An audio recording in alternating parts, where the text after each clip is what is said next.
We are live now, Chairman. Oh, yes. Okay. Thank you very much indeed. Good morning, members. I'm going to start, actually, if it's not too late, to wish you all a happy new year. Okay. 19th, I think I can still just about get away with it. So I'm going to start the meeting and now. Very happy new year to you, Mr. Chairman. Thank you very much indeed. First of all, I would like to welcome members of the public and press who are watching the live stream of this meeting via the county's website. Members, you are fully aware, I'm sure now, about keeping your video camera switched on for the duration of the meeting and keep your microphone muted except when I invite you to speak. I'm sure you're all aware how to raise your hands now. More importantly is how to lower them as well as raising them. If for any risk in technical problems, I would ask you for your patience. Should this occur, I will determine the meeting adjourned to see if the fault can be corrected and addressed and pause the public broadcast. If that is not possible, then I will have to actually abandon the meeting and resume it at another date. Can I remember members and officers, please, about it's a virtual meeting and this will be recorded and these records will be public on the council's website.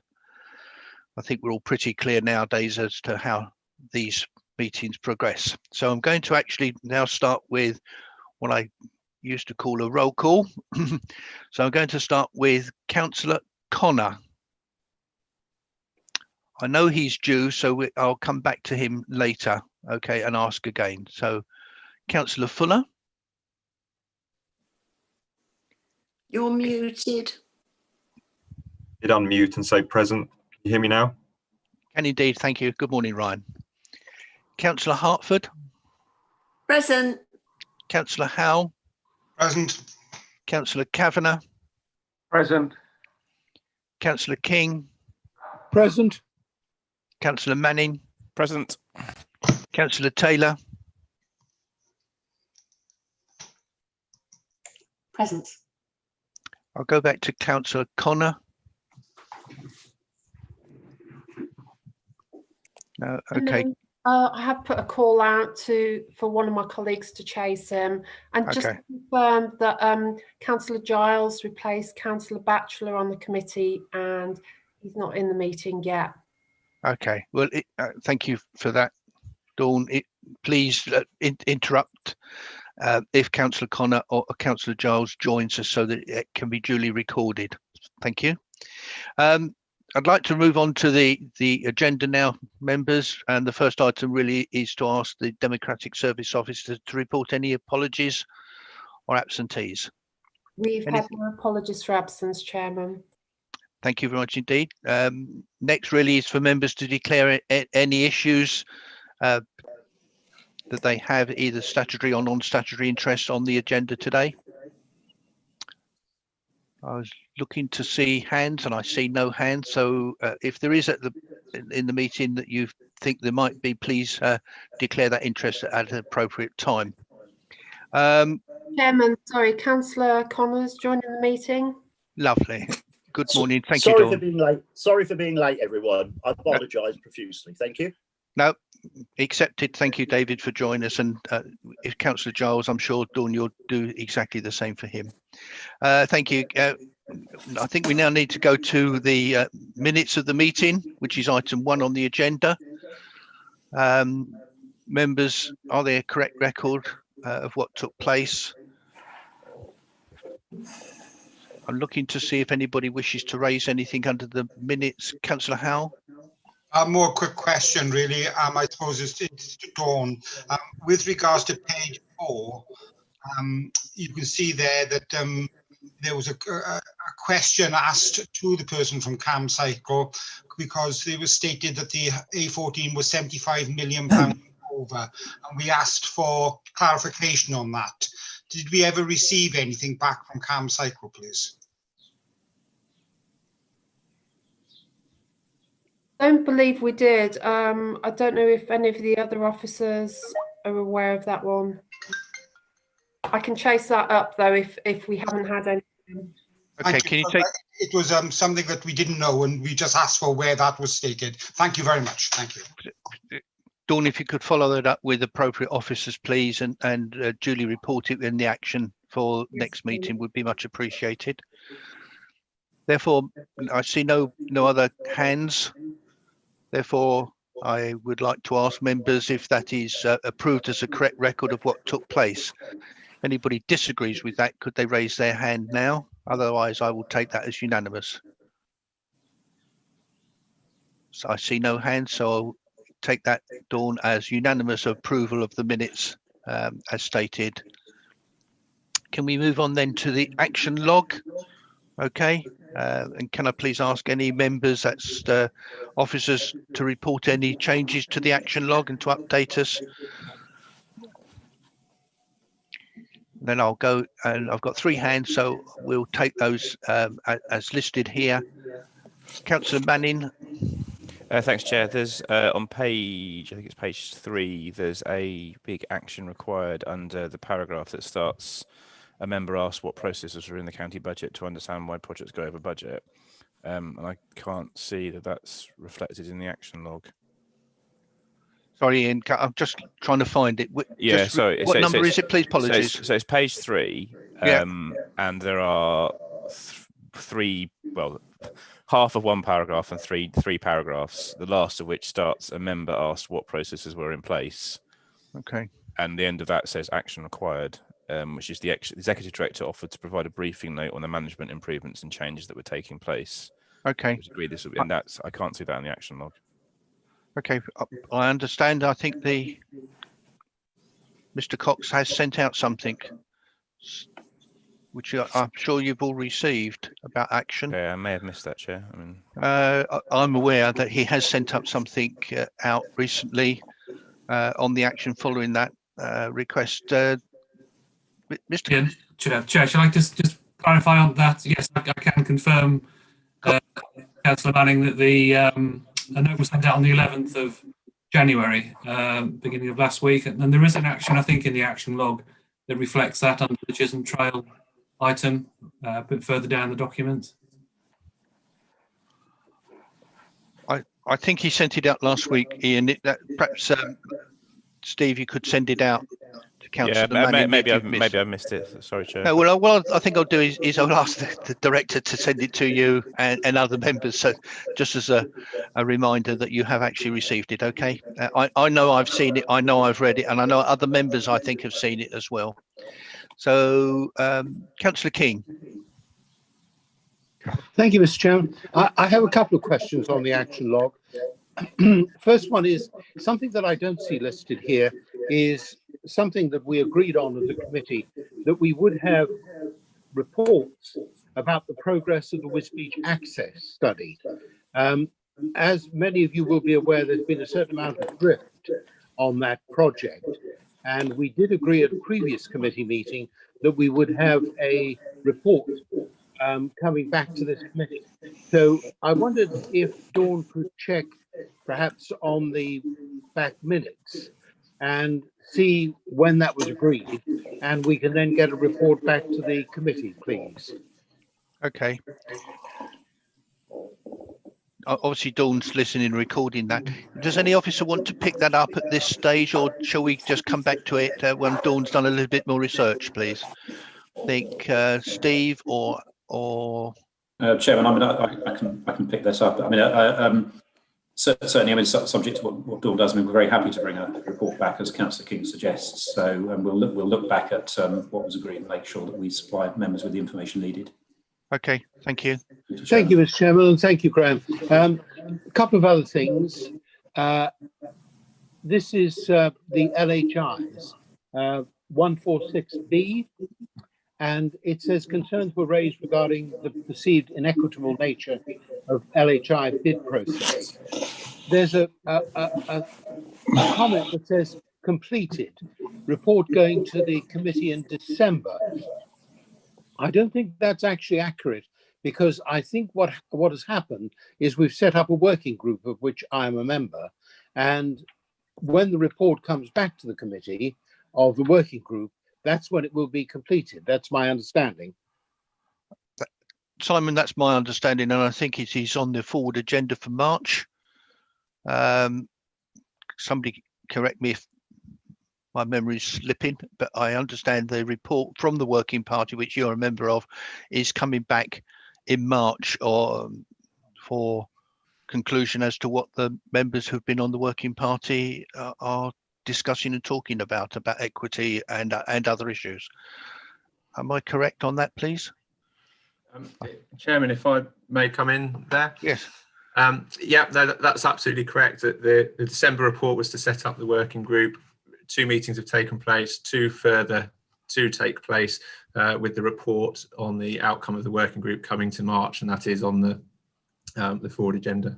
Okay, I think that covers it off, Simon. Okay. Okay, Mr. Chairman. Yes, I think it's about timing. Yes, certainly. It's just that is slightly inaccurate. Okay. The final one is minute number 30, to update the cycling map of Wisbech.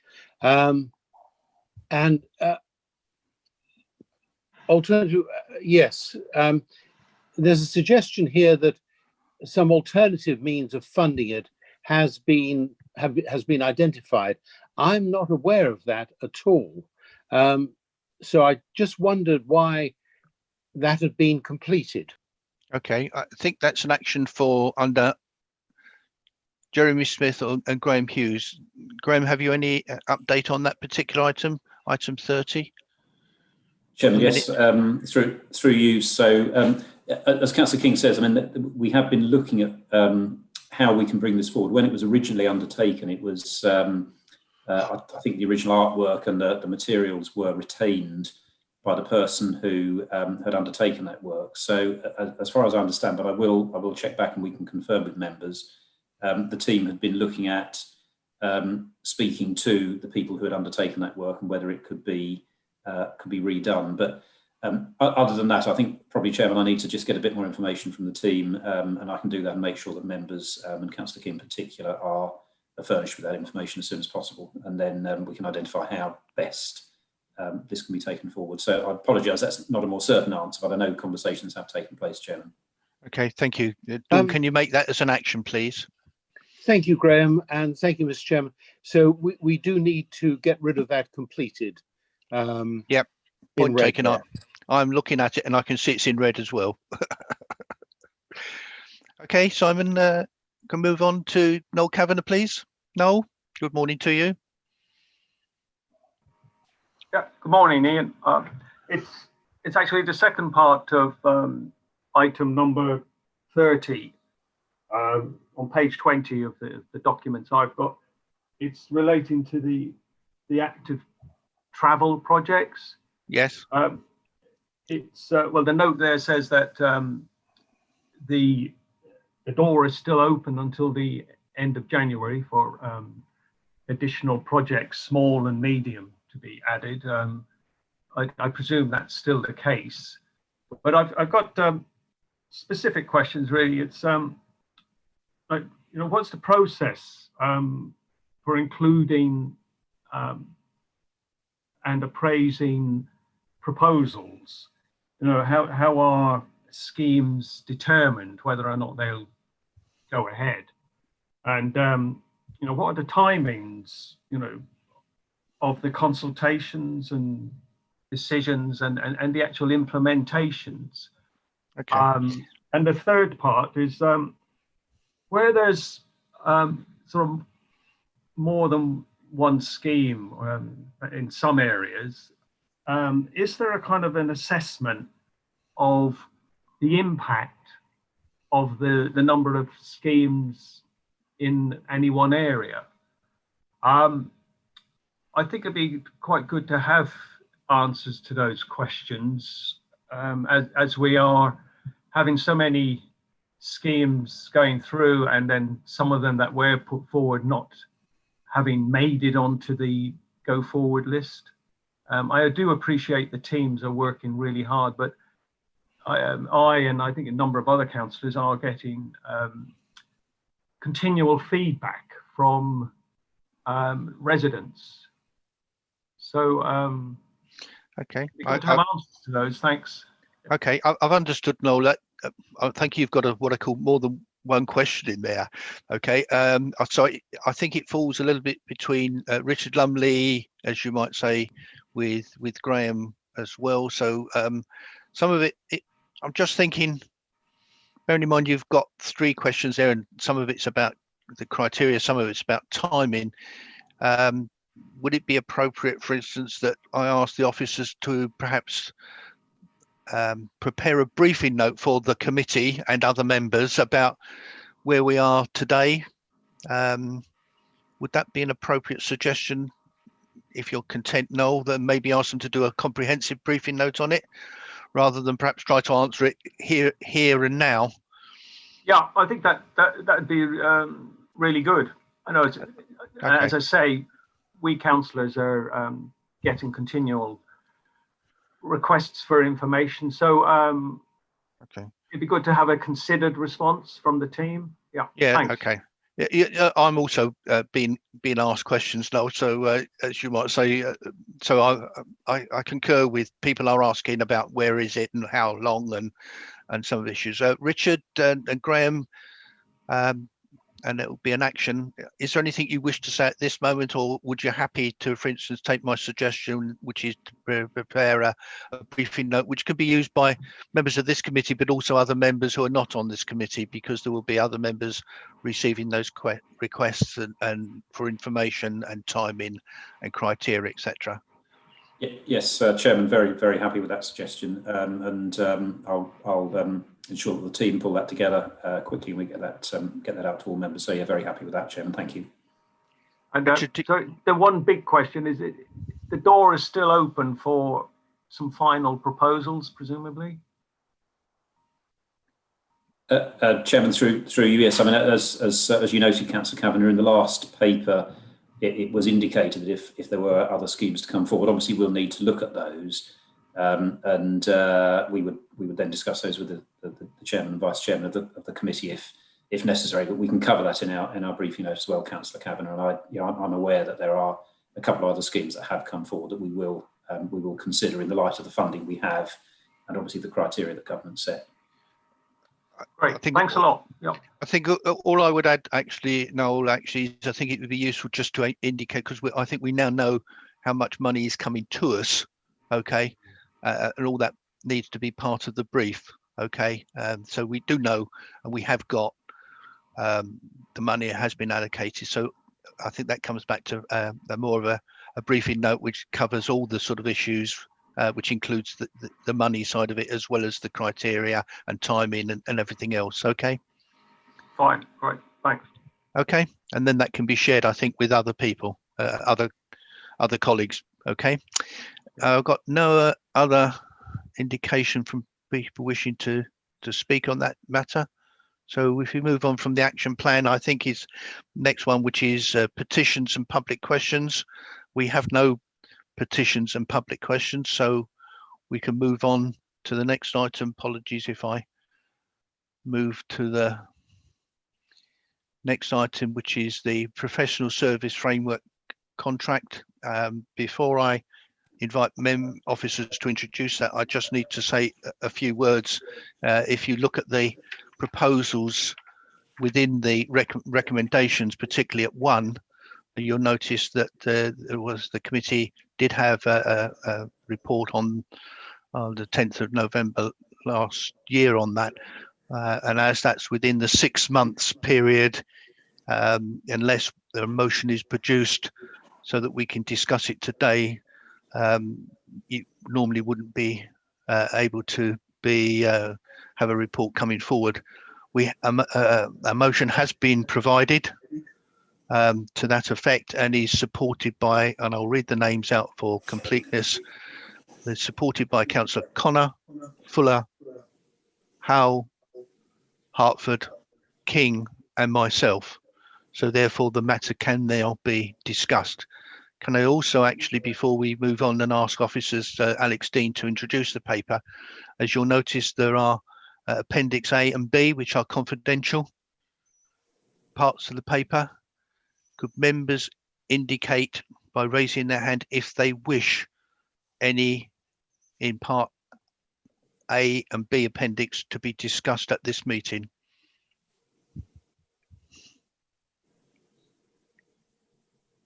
I see no hands, so we can then progress. So members, just be reminded that you will not be asked, or you cannot talk on those two amendments, those two appendixes A and B.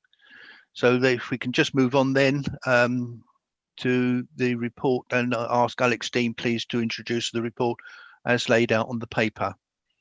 Thank you. Good morning, Alex. Please progress. Yeah, good morning. Can you hear me? Yes. Yeah, so thanks. Yeah, as you covered there, I brought a report to this committee only in November. So I'll not revisit the background, which is set out in section 1. At the November meeting, committee approved the recommendation to award to the 2 top scoring tenderers of the procurement process, which was run in 2020, subject to the statutory 10-day standstill period. During the standstill period, inquiries and requests for disclosure regarding the price evaluation were received from tenderers who were ranked 3 and 4 in the process. Looking into these inquiries, the project team became aware that tenderers may have interpreted the requirements relating to staff categories guidance in different ways and not how it had been intended. Subsequently, the standstill period was extended to the 29th of January to allow a review of the process, including with an external procurement legal expert. As it stands, there are serious doubts and uncertainties as to whether the process has resulted in the most economically advantageous tenders being identified. To resolve this, the 70% quality element of the tenders are proposed to be retained as per the scoring in Appendix A. It is proposed the 30% price element is rewound and rerun, with the tender process being modified to ensure all tenderers interpret the revised staff category guidance requirements in the same way. The contracting authority has the legal right to exercise its discretion with regard to the proposed rewind when a flaw has been identified in the process. With committee approval, as per recommendations A to E, the project team are prepared to restart the process as soon as the decision notice is published and rerun the price element, which is programmed to be concluded by March. The rerun and re-evaluated price elements would be rescored, then combined with a retained quality element. The tenderers scoring 1 and 2 in the overall will then be awarded the contract, again, which will be subject to the 10-day standstill period. Following this, the contracting authority, the county, would enter into contracts with the 2 winning tenderers and mobilise during April and May, looking to go live with the new framework on the 1st of June 2021. Thank you. Thank you, Alex. Members, it is now open for discussion and debate. So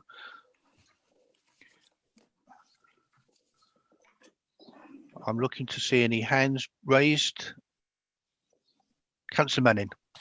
Sorry, Chair, you'd frozen on my screen there. I don't know if it's just me that's happened for, but I can hear you okay, but you're okay. Maybe it's just me. You've frozen in mid. So I suppose I just sort of first wanted to say that my sympathy goes out for the officers involved in this, because it's clearly been a stressful process, to say the least, and a complex one involving legal advice, etc.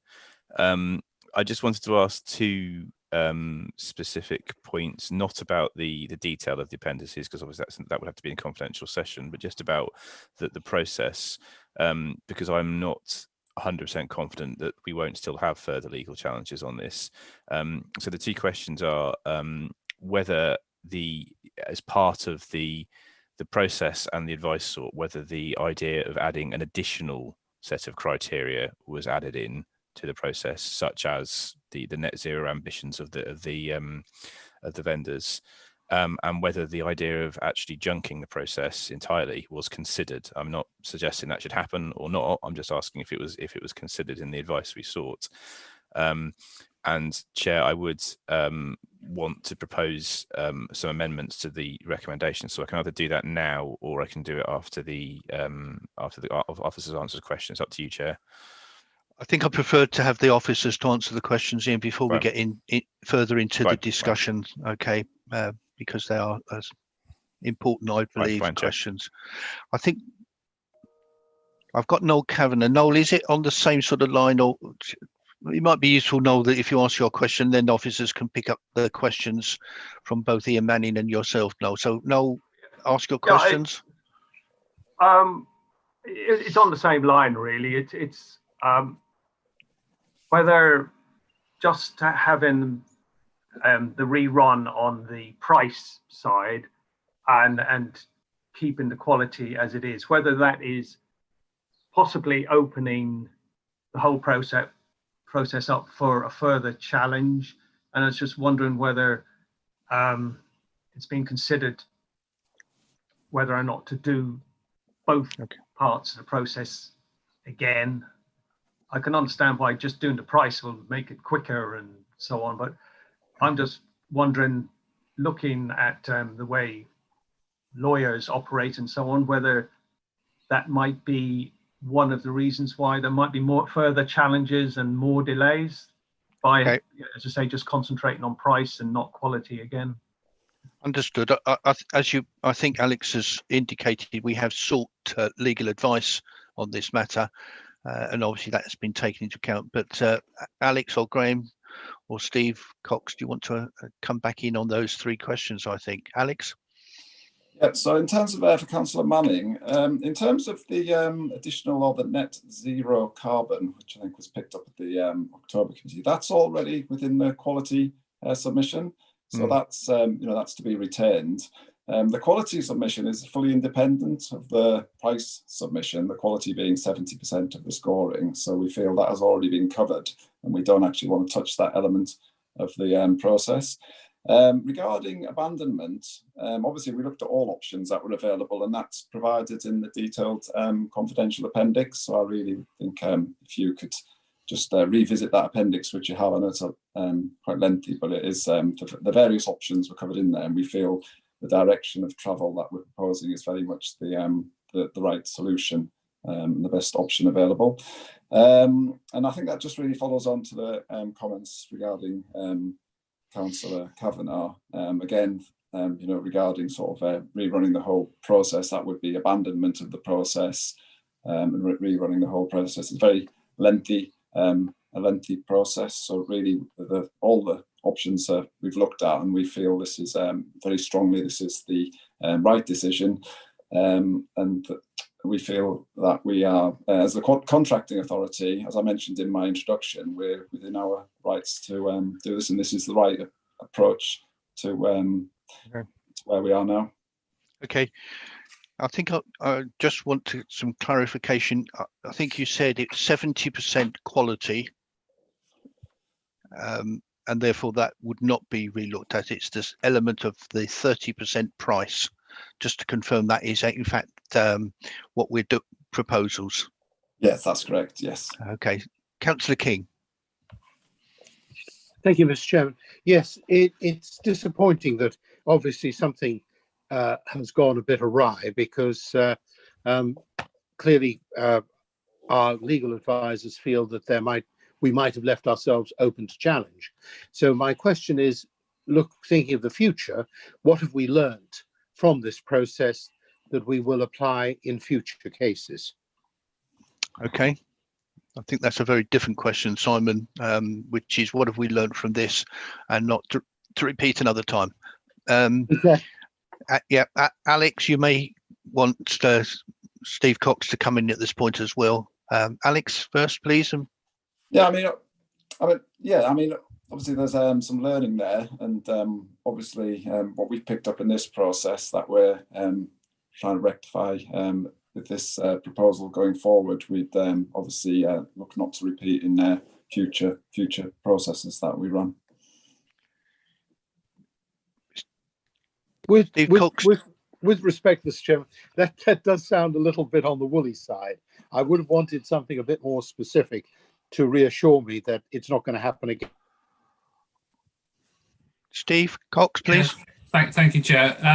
It is an important question, and it's something we will be picking up. There's series of actions that are being taken, partly reflected actually in the notes that I circulated at the beginning of last week, which is setting out how project assurance, escalation, and how work projects generally are being monitored through teams, escalated where there are issues. So I think that's principally a highway projects, but actually the application is across other projects as well. And there were some lessons that we will pick up from earlier in the autumn on this process that will be benefiting from that project assurance improvements that are set out in the note. So it's there's a wider application of the lessons learned from the capital projects work that will be applied to this as well. And rest assured that is being picked up by the team, and we'll keep that very much at the front of our minds in any similar project like this or any process like this. That's much more reassuring, Mr. Chairman, and thank you, Steve, for that. I wonder if it would be appropriate to request that in due course a paper comes back to the committee setting out how we're going to minimise the chances of this happening again. I'll come in, I think, there, Simon. I think it would be appropriate, bearing in mind Councillor Manning, I'm not quite sure whether he's seen that letter. It is an extensive report, Simon. My suggestion, the way forward actually for members of this committee is to recirculate that, which I think we've agreed already. I think if you read it all, please feel free, for instance, to take that up with appropriate officers if you feel some clarification is needed. Myself and Councillor Howell have seen it. We have seen that work. We are aware of what is happening in respect of that letter. My suggestion really is for that to be A, recirculated, B, if members wish to discuss that with any officers, they take that up. So obviously, it is a moving feast because we're learning lessons from other projects, and not just this particular one, but other projects. And then, if appropriate, I'll consider, along with Mark and Steve Cox, as to whether it would be appropriate to bring something to this committee. My feeling at the moment, Simon, is the answer to that is no. Okay, but then I've been much closer to it, and Councillor Howell has, in respect as go forward, as you would expect as chairman and vice chairman of a committee. And I respect your decision, Mr. Chairman. I would just, without flogging a dead horse here, I would just say that we do have a bit of a track record, which is not a great one, in getting these contracts and tenders wrong. Yes, and I think we need to do something. I think we have a responsibility as a committee to do all we can to stop that happening again. I'm not disagreeing with that point of view, Simon.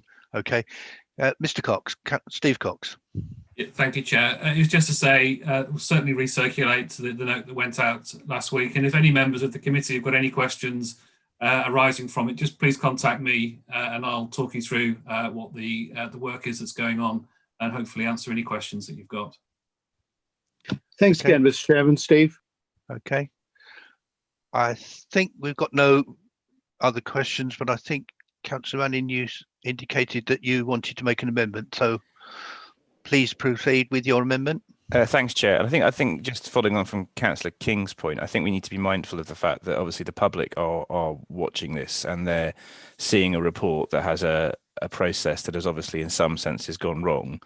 And for reasons you've explained, Chair, they can't see the legal advice and we can't discuss it in public. But I think from the point of view of the public, there's a confidence issue here. So there's two parts this amendment. I'm happy to take them together or separately, Chair, as you want.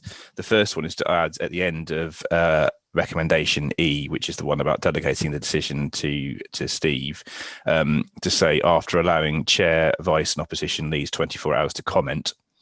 And the purpose of that amendment, Chair, is purely to give some support to the officers. It is not to slow the process down, but it still gives some support to the officers and some oversight of this process and the decision that will be made.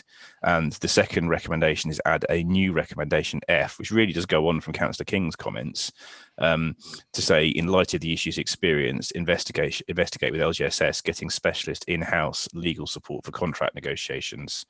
And that would be a clear action to the public that we're taking this and related issues with contract negotiations seriously.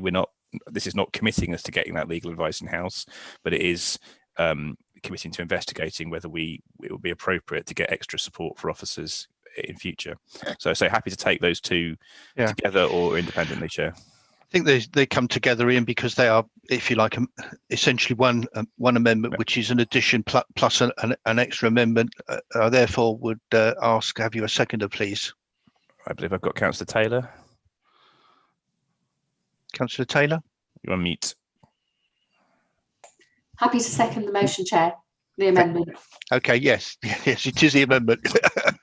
Okay, I've got two speakers already on the. We are discussing, members, the amendment. Councillor Howe. Thank you, Chairman.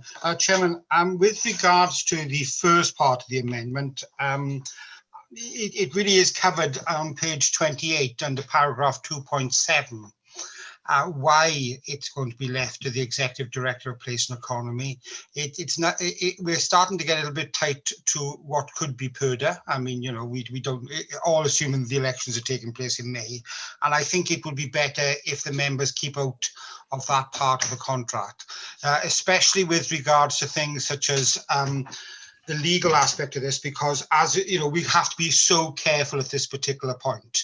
We've got to be very, very careful how we're doing this. We've gone back out to tender, and therefore I would like to see us not be involved in this and leave it to the Executive Place Economy, who I'm sure will discuss with others as well, not members, on the best option to do. So I'm more than happy with that. With regards to the second part of the amendment, I have far more sympathy for that, but I think that's a very big ask. That's a very, very big topic we'd have to look at there, and I would ask politely if Councillor Manning would park that one side for one moment, please, the second part, possibly the first as well, so that we can maybe discuss that in the future, because what we're looking at there is a bit more than just getting in a little bit of help on a Thursday afternoon to look at contracts. I think, yeah, I would respectfully ask if Councillor Manning could withdraw the two amendments for them two reasons. Thank you, Mr. Chairman. Okay, Councillor King. Thank you, Mr. Chairman. Yes, I very much agree with what Councillor Howell has said. I'm very sympathetic to what Councillor Manning is trying to achieve, which is to improve the process and make it less likely that we get things wrong. But I think this is a bit premature, and I think we need to give Steve a chance to put this right. And I think we need to look carefully at the document that's going to be circulated. And obviously we can bring this back to the committee if we wish. And you know, I think that that's the right way of doing it. So let's proceed cautiously, and then we can come, I think, to a better conclusion than just a sort of spur of the moment amendment. Thank you. Okay. I've got no other members wishing to speak, and I'll just come in at the moment. Councillor Manning, I very much support my two colleagues in what they've just said, actually. I think, albeit some sympathy, I think the timing is not quite right for your amendments. I will therefore ask you have a choice here at this point. Either you wish to go to a vote, or of course you can withdraw those two amendments. Councillor Manning, what would you like to do? Either withdraw the amendments and go with the recommendations as laid out on the paper, or go to a vote? Chair, I appreciate the comments from Councillor Howell and Councillor King, but it won't surprise you to learn that I disagree. I think this is exactly the right time that we need to be doing something along these lines and adding. And I think I'm particularly thinking, Chair, to be clear, of the public watching this and wanting to see some decisive action taken. So I'd like to go to a vote, please. Okay, thank you. I will therefore go to a vote. I will reassure you, Councillor Manning, that what I've heard and what I have discussed with Councillor Howell, with Mr. Cox, is appropriate and very timely, and also very in-depth. So I can reassure you as Chairman and Vice Chairman that we have discussed this extensively with officers before a report came to this particular committee. Right, so Dawn, I think we go to a vote. I'm going to try to remember who is here, having crossed off the first name. So I will call alphabetical as to whether you're in favour or against the amendment as laid out by Councillor Manning. So everybody clear? Yep, I think so. So the first one is Councillor Connor. Against. Councillor Fuller. Against. Councillor Hartford. Against. Councillor Howell. Against. Councillor Kavanagh. For. Councillor King. Against. Councillor Manning. For. Councillor Taylor. For. And myself against. Dawn, could you please read out the results of the amendment, please? Chairman, we've got 7 votes against the amendment and 3 in favour. Therefore, the amendment falls. Okay. Members, I think we've had a good debate, and obviously you'll hear the outcome of this discussion at later. Can we now go to the recommendations as laid out on the paper? I'll take them en bloc, and I will call out your names again, or if anybody disapproves of the or does not support the recommendations as laid out, if they could raise their hand. Okay, Councillor Manning. I will then call out their names and then ask for whether you're in favour of the recommendations or against or abstaining. So we're looking at the recommendations as laid out on the paper from A, B, C, D and E as laid out. So Councillor Connor. For. Councillor Fuller. For. Councillor Hartford. For. Councillor Howell. For. Councillor Kavanagh. For. Councillor King. For.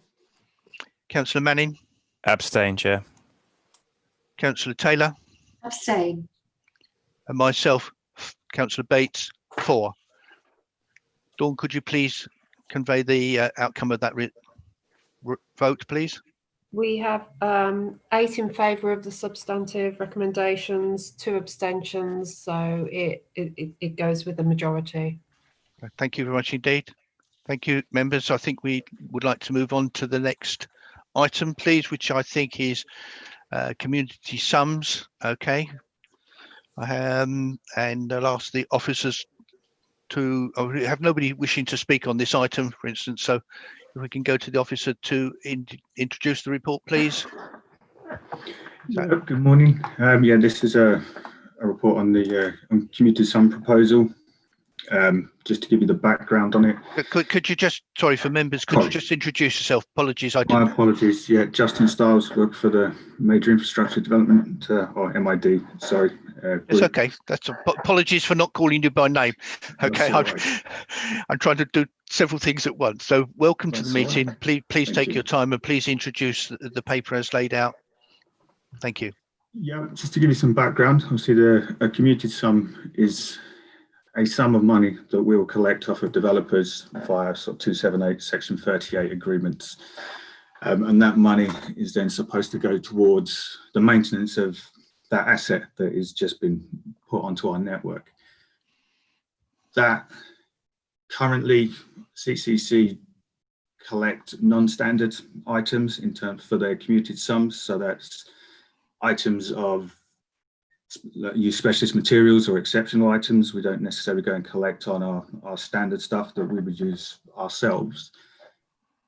That's a little bit inconsistent with other local adjacent authorities and sort of national practices as well. So what we've done is we've looking at bringing our way of collecting that in line with everybody else, because I think everyone will be well aware that we've got pressures on our maintenance budgets going forwards, and everything else that comes with it.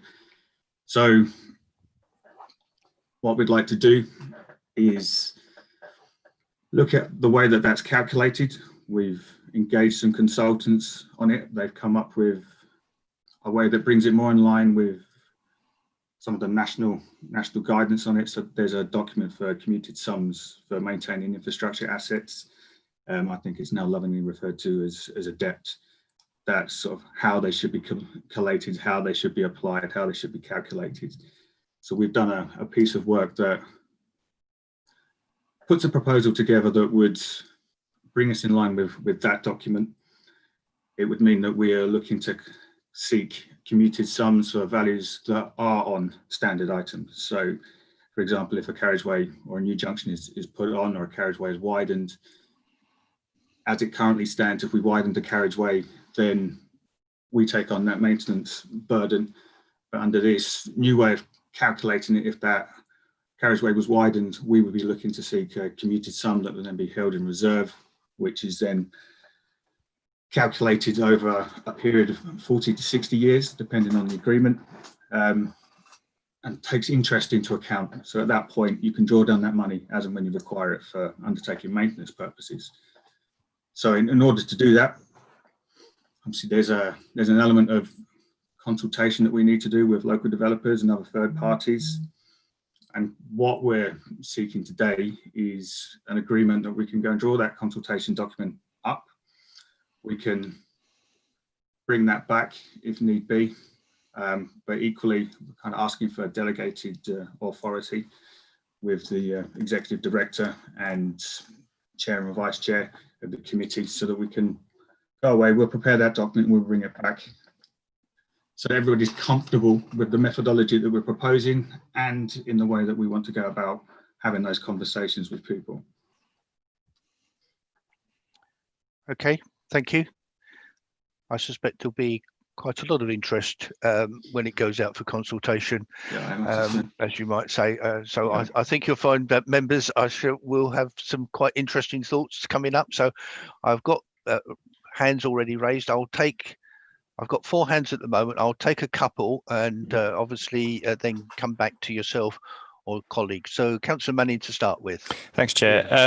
I suppose the first point is, and I'm not making this flippantly, I promise, that I do hope we are going to take legal advice about this in light of the last item, rather than just a sort of consultancy advice. So potential challenges to it, et cetera. A kind of almost dumb question, I guess. How does this actually work? Because obviously maintenance is infinite. I mean, the road is effectively always going to be there. So how do you decide? I mean, I've seen things from a depth about 150 years as a maximum limit. I'm just wondering if you can just talk about how that maximum level is sort of worked out. Then two final points. I'd like to see something specific in whatever we come up with around climate change and net zero ambitions in the calculator. And the fourth one, just to sort of pump my own thing, is I think this, although the timings might not work, I think this sounds like an ideal case for a policy challenge, actually, because say again, Ian. Sorry. I think this sounds like an ideal case for one of the cuspy policy challenges, for some outside thinking and extra research help. Okay. Several points there. I'll go to Simon King and then I'll ask officers to come back in. So Simon. Thank you, Mr. Chairman. I am gravely concerned about this. If we're talking about the effect on the combined authority, for example, I have no problem with that. But I'm talking from a Fenland perspective about the development side. We really struggle in Finland to get development that will actually pay any Section 106 money at all, let alone any commuted sums. So have we done any research about the impact that this will have on development, particularly in the Fens? That's the first question. Second question is, have we done any research at all about how this is going to affect parish councils? Because, for example, the LHI scheme, which I support very strongly and which we're carrying out a review on at the moment, would that be affected by this? So that's the second question. How would this affect LHIs? And looking to the side a bit, how would this affect private finance highway initiatives, which my parish councils are increasingly turning to, because the county council won't fund some of the things that parish councils feel are necessary for the well-being of their villages. So those are 3 questions, or 2.5 questions to start with. I'm also very concerned about the way this is going to work in practice, because, you know, have we looked, for example, at how much this costs us, and consequently how much we would save by going down this route? Because I can't help feeling that unless the savings are going to be substantial, we're opening a can of worms, which is really not going to help us at all as a county council. So that's the third question, or the 3.5 question, if you like. Thank you. Okay, Simon. I'll bring Noel Kavanagh and Ryan Fuller in after, so I think they may have similar questions or not. Okay, so I think officers, Graham or Steve Cox or Alex Dean, to answer some of those questions, please. I think some of them don't necessarily need in answer to Ian Manning's first question, which is about legal advice. Yes, I fully understand where you're coming from on that particular point, and we do need to ensure that we get legal advice, whatever the outcome of the consultation is or is not, to make sure we don't have any what I call slip-ups. So, officers, over to you. Who would like to start? Is it Alex or Graham? Chairman, Graham, shall I just pick up maybe the general points? I'm not sure Justin may want to come in because he's very much involved in the detailed work on any of the specifics, but I think kind of my answer to a number of the questions is that's the purpose of the consultation. So Councillor Manning talked about how many years. I mean, I think as Justin said, there are different practices around the country. Sort of 40 to 60 years is quite common. And I think, as we pull the consultation together, we would need to put a proposal out there. But when we bring it back to you as a committee for final approval, we will need to make a recommendation, and that will be based upon the consultation responses. I mean, from my point of view, I think 150 years is probably excessive, but and I don't think that's generally used around the country. So I think, Councillor Manning, I do understand the question, and we will cover that as we bring it back. I think in terms of net zero, absolutely, that's a key issue for the council. I will probably just ask Justin if there's anything specific in there already in just a moment, if he can add on that. And I think on the CUPSI policy challenge, Councillor Manning, I mean, if others are, I know you champion that as a programme. I mean, it does sound like a good idea if other members were comfortable with that. I mean, coming on to Councillor King's issues, I absolutely do understand the points you raise, Councillor King, and I think it's fair to say on this there hasn't been a huge amount of work on the very specific points for commuted sums you make, but there has been a lot of work in the past around Section 106 and SIL, and clearly the viability of developments in Fenland. I think again that is something we're going to have to look at through the consultation. But equally, I think we mustn't lose sight of the reason for bringing this to you today, and the reason is that there is a significant amount of new infrastructure being built on our network, and relatively speaking, the amount of money that we get from government is not increasing in money terms, and therefore over time is probably decreasing in real terms. So our ability to maintain that infrastructure is becoming more limited. Now, the biggest schemes, as you referred to, Councillor King, will be from organisations like the Combined Authority and the Greater Cambridge Partnership, and we absolutely would expect that, I think, to be the significant source of income on this basis, because they're building large, long, complicated schemes where there is a long-term maintenance liability. But it is important, I genuinely think it is important that through the consultation we look at the issue with the developers. And as Justin said, this is common practice amongst most of our colleagues in other authorities, and so in many respects we are just playing catch up. And Justin did refer to the ADEPT guidance. That is the organisation used to be the County Surveyors Society, so a sort of august body, and they have produced some very clear guidance on how this should be implemented across different areas. But absolutely agree, Councillor King, we do need to look at that through the consultation and bring that back to you as an issue. Just finally, I mean, you did talk about LHIs and private finance initiatives. This is essentially geared to externally funded projects, so development funding, Combined Authority funding, Greater Cambridge Partnership funding in particular. So I would say it wouldn't pick up the LHIs because they're largely county funded, or significantly county funded anyway. I think probably on the private finance initiatives, I think it is an issue we need to look at, but it is external funding coming in. They are generally very small schemes though, and this is aimed more at the schemes that have significant longer term maintenance liabilities for us. So Chairman, I think that's probably addressed all the questions, but as I say, the key things are the consultation. Yes. Thank you, Chairman. Do you wish to add anything at the moment, or shall we move on to some of the questions? No, I'm happy with to move on. Okay, I'll move on because I've got other speakers. So let's pick up on the other speakers. I've got Noel Kavanagh, Ryan, Linda, and you've come back in, Simon. So I'll take Noel Kavanagh first. Noel? Yeah, thanks. Yeah, I think this is a very welcome initiative. It means more money income for the county council for a long time. I'm just wondering why it hasn't been done before.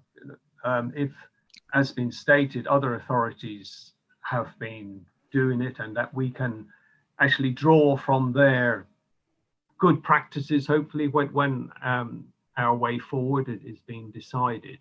So the question is, why is it taking so long to get to this stage? I don't know how long other authorities have been doing it. Another aspect of this is I should imagine it will draw on staff time, and there'll be staff cost implications. Be interesting to know if that's going to be put into the report. And I think I probably know the answer to this, but is there a retrospective aspect of this where one can actually charge for projects already in place? I'm just thinking of the road that's been mentioned many times in here is, with the coming of the A14, that road up near the near Huntington that has now come back. It's coming back to the responsibility of the county council. Thanks. Okay, I'll go to Ryan, and then we can come back. Okay, Ryan. Thank you, Chairman. Mine's more of a comment really than a question, and I'm quite happy for this to go out to consultation. I think it's appropriate we look at this sort of thing, particularly as Councillor King has said around the combined authority and the GCP schemes. But I have similar grave concerns to Councillor King around the developers, and I'm no sort of a fan or supporter or defending the developers here, but those of us that have had some understanding or previous experience of this and understand the dark arts of viability will know the pie is only so big, is the example I always use. So to go to Councillor Kavanagh's point, no, it doesn't mean more money for the county council. It probably means more money for county council highways at the expense of county council education or county council libraries or affordable social housing with the district councils. So this isn't necessarily going to end up in new money being extracted from developers, because they'll always have their viability arguments. They will always contend they can't afford to give us any more for this. So I have very significant concerns around what it means for other parts of the county council and indeed our district partners when they're determining planning applications. I appreciate it's hugely unfair that highways gets the short end of the stick really with this, and that we're not getting any commuted sums at the moment when education gets what it tends to get, sometimes what it asks for, libraries get what they ask for, and so on. So I think we do need to look at it, but we very much need to be mindful when this comes back, the impact it could have elsewhere. I'll interject, I think, a little bit here. I use by the way, the orange. There's only so much juice in an orange, okay, with viability, which, as you well know, we've all had the experience of in the past. I think the question really there comes in is, when it comes to the consultation, is the depth of consultation, okay, for instance, because what impact would it have on other authorities, affordable housing, say, or libraries within the council. So I think it's about the depth of the consultation, but I do understand. I think it's something we have to do. I do know the ADEPT organisation. In fact, for those that have got a little longer memory, Alex Plant, who was here before Steve Cox, he was president, and I actually went to speak to one of their conferences many years ago. So the advice that we have got from this particular organisation is sound, and it obviously does cover other parts of the country. I think the question will be what happens in other parts of the country in respect of Section 106 or SIL, or how do they work with other authorities, particularly where there's combined authority, so other mayors and other city deals, which we have both, which are unique almost to Cambridgeshire, but there are other places that have it. I think it's the extent of the consultation that I'm listening to, Ryan, and thank you for your advice. Linda, and sorry, does either officers want to make any comments at this stage about what has been said by Noel? And I think the retrospective, I think I know the answer to that as well. But Graham, do you want to come in with what Noel and Ryan has said, please? Yeah, Chairman, through you, just very, very briefly. I mean, good question, Councillor Kavanagh. I mean, we have, as officers, we've been talking about this for a long time and trying to sort of get the sort of thinking right around it. So yes, I mean, I think on reflection, we probably should have tried to push this forward faster. Resources have been an issue, but you know, now we are here. We do want to get this through consultations. We can bring something back to you as quickly as possible to get those schemes in. Chairman, you're quite right on the retrospective side of things, and I think that very much comes back to Councillor Manning's point about legality. We do need to stick very much within, you know, what is legally acceptable here. And then Councillor Kavanagh asked the question about staff time. As the paper indicates, that there will be a role for the developers or other bodies to, if you like, fill in our calculator if that's how it works, but there will be a staff implication in terms of checking that. So we will have to manage that carefully, but we are looking for a system whereby most of the work can be done by the other bodies, and then we're sort of in a checking mode to minimise that. And again, we can flag that up in the report when we bring it back to you. So thank you, Chairman. Hopefully that picks up the questions. I think I'll go to Linda and Simon, and then to make a few comments at the end, which have crossed my mind. Linda. Thank you, Chairman. And actually, Councillor Fuller has covered most of what I was going to say. Taking your analogy of the orange, I'm certainly not averse to squeezing developers until the pips squeak, but nonetheless, Councillor Fuller has raised some very important questions there. Whilst I have the microphone, I'm going to ask you to indulge me, because whilst I have no doubt that we'll get measured responses from stakeholders such as the Combined Authority and the GCP, what does concern me is the response, or possibly even non-response, of others. If we just look at the project that's already been mentioned, not only do we not have a contribution to maintenance going forward, but as I understand it, development consent orders contain a requirement for the developer to negotiate with the local authority on the condition of infrastructure that is handed over. And I think we all know that in that respect, Highways England have failed abysmally. So pardon me for ranting on that particular subject, but I think the public do need to know that this authority picks up a huge additional amount of responsibility every time there is new infrastructure, and that sometimes we get more than the short edge of the wedge on this. Thank you. Thank you, Linda. And in respect of the A14, I ask Graham or Steve Cox to come in at a little later on. So Simon, I'm going to come to you now, and then I think we'll ask officers to round it up, and I'll say a few words at the end. Simon. Thank you for allowing me to come back, Mr. Chairman. I want to say, first of all, that I'm reassured by much of what Graham had to say.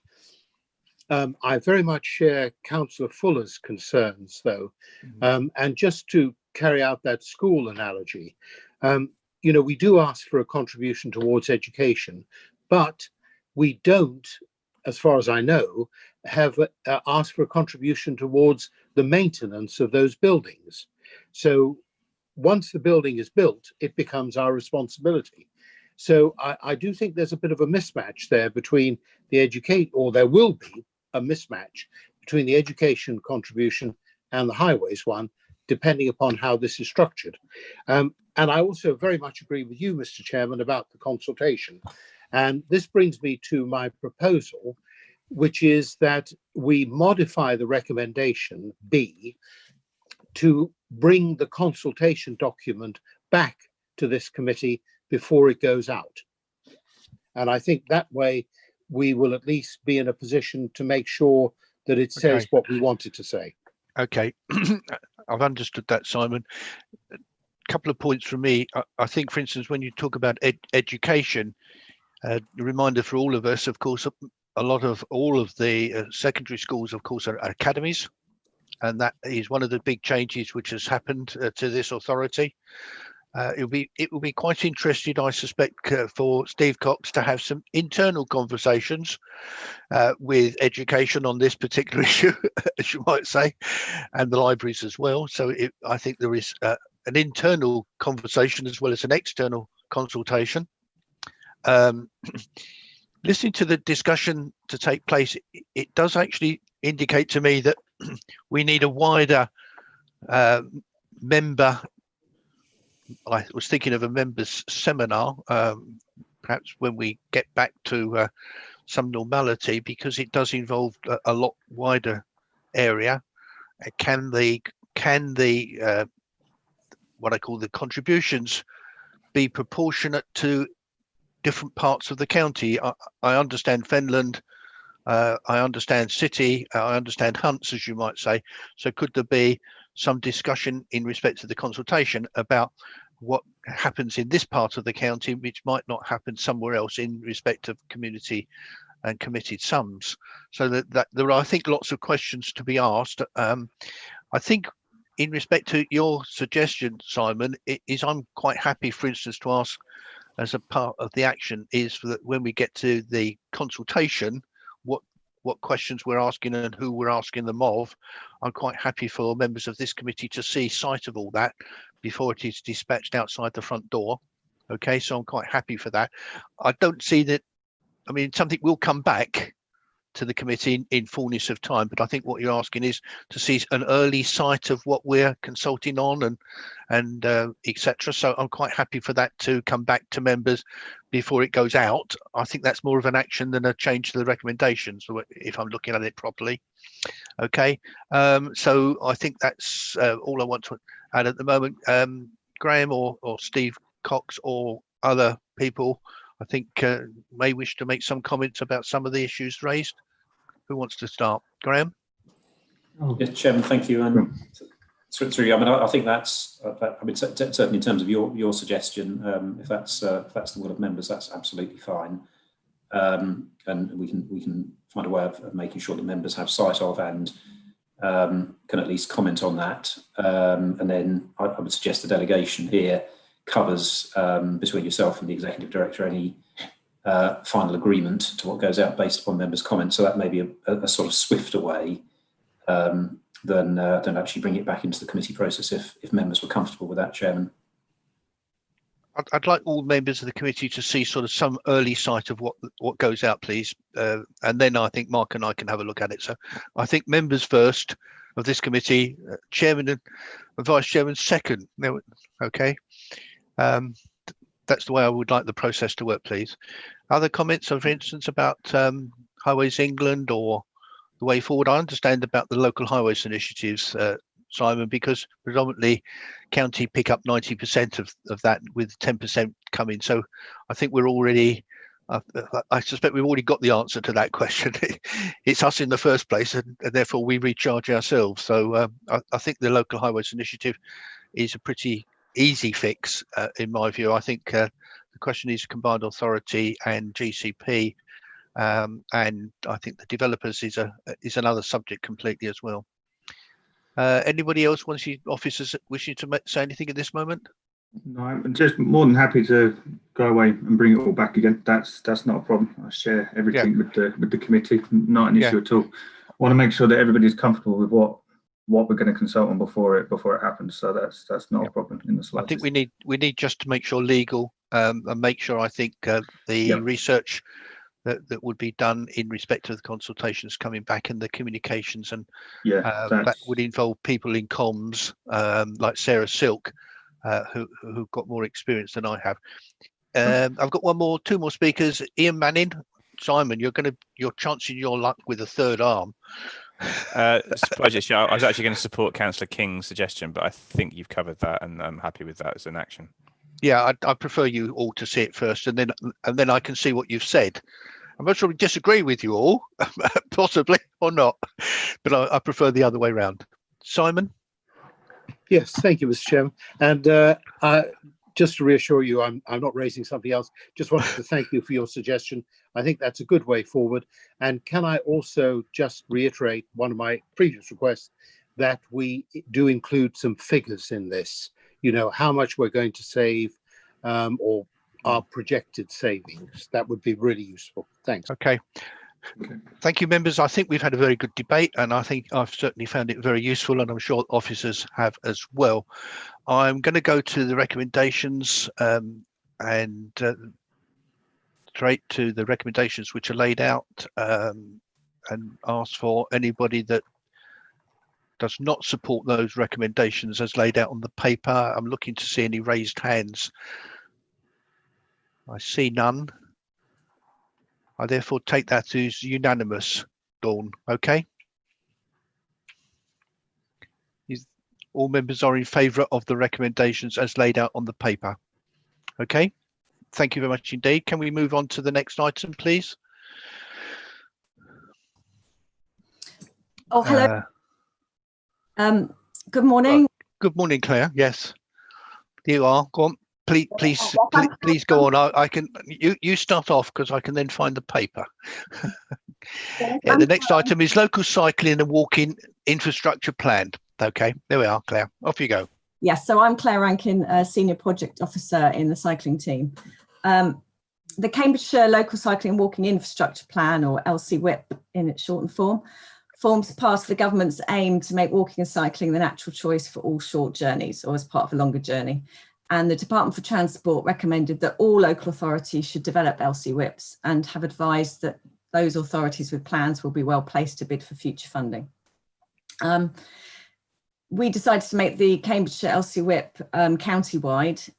It does vary from local authority to local authority. Some have concentrated on one city, some have done a separate LCWIP for each area. So we've gone down the route of a county-wide plan.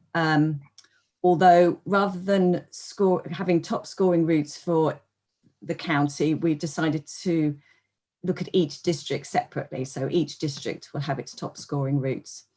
Plan sets out the methodology that we used, which is based on the Department for Transport's propensity to cycle tool. And that identifies where funding would have the greatest effect in terms of where people live and work, highlighting short journeys where car trips could easily be undertaken by bike. So that is based on census data, on travel for work data. The methodology does lead to an inevitable focus on key urban corridors. So the rural areas tend to score lower. And that's another reason why we made the decision to identify key routes for each district, because we felt that would counter that to a certain extent. The walking sections focused on Cambridge City and the market towns and prioritises routes to main trip generators with the central areas identified as core walking zones, again, according to DFT guidance. And Sustrans actually undertook the audit and prioritisation process for the walking routes on our behalf. Given the area covered by the LCWIP and limited resources available, proposals are fairly high level. We haven't gone into great detail on the proposals, and obviously each one would be looked at separately, feasibility and consultation, etc., if and when funding became available. The draft document helped identify some of the emergency active travel measures, and the success of these measures will have implications for longer term proposals in the plan. So, you know, they kind of work in tandem for some of the routes. We aim to consult in the spring, subject to election restrictions, so either early or a bit later. And we'll be keen to hear views on the routes identified and whether people think we've got the priorities right. So I hope you all support the recommendation to go out to public consultation. Thank you. Thank you, Claire, and well done, because the document is a very comprehensive document. It's what I call a good starter for 10. So members, it's open for discussion and debate. Amanda, Amanda Taylor. Thank you very much, Mr. Chairman. Thank Miss Rankin for the report. There's a very wide array of cycling improvements and walking improvements in this document. I'm pleased that there is planning going forward, but I'd like to raise 2 points, really. The first one is what kind of timescales we're likely to have on this if funding does become available. Because in the past, we've had situations where money's been available and we've been advised that there isn't much time to change the scope of things because we have to get on and spend the money while it is still available. That then reduces the potential for input from local members, the public and other interested parties. So I think that's important because, you know, if we're going to have the schemes and have them funded, then we need to know that they're right, and we need time to ensure that that happens. And the second point really is how you're planning to consult on the different schemes with local members so that we can have some input into them. Looking at the list from my own area, I noticed some things which have already been done, and you know, some which perhaps a bit questionable. So I'd be interested to see how that consultation is going to be carried out. Okay, thank you, Amanda. I think I'll go to Ian and then go back to you, Claire. Okay, so Ian, do you want to come in, and then we'll ask Claire to pick up the points that Amanda has just raised. Thanks, Chair. I should just make the general point that we've you know, we've got this, we've got the TIP, we've got the LHI process, we've got road safety funding.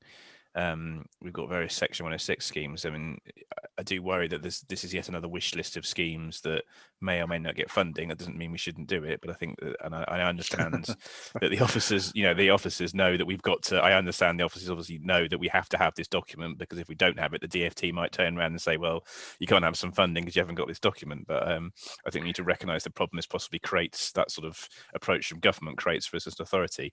Can I just ask how? I mean, I read the paper, but how the schemes list was created, and really more specifically, I've had a number of representations for ideas that are not in the drafts.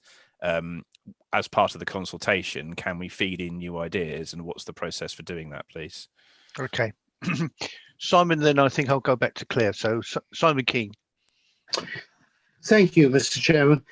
Yes, and Claire, well done on this. It's a most impressive document. It must have required a huge amount of work, and it's nice to see you again.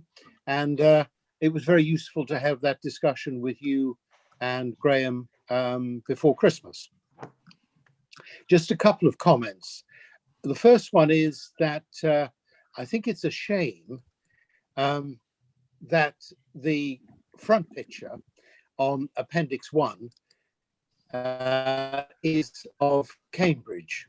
You know, something that is always said to me by my constituents is that the only part of the county that anyone thinks about in a cycling context is Cambridge.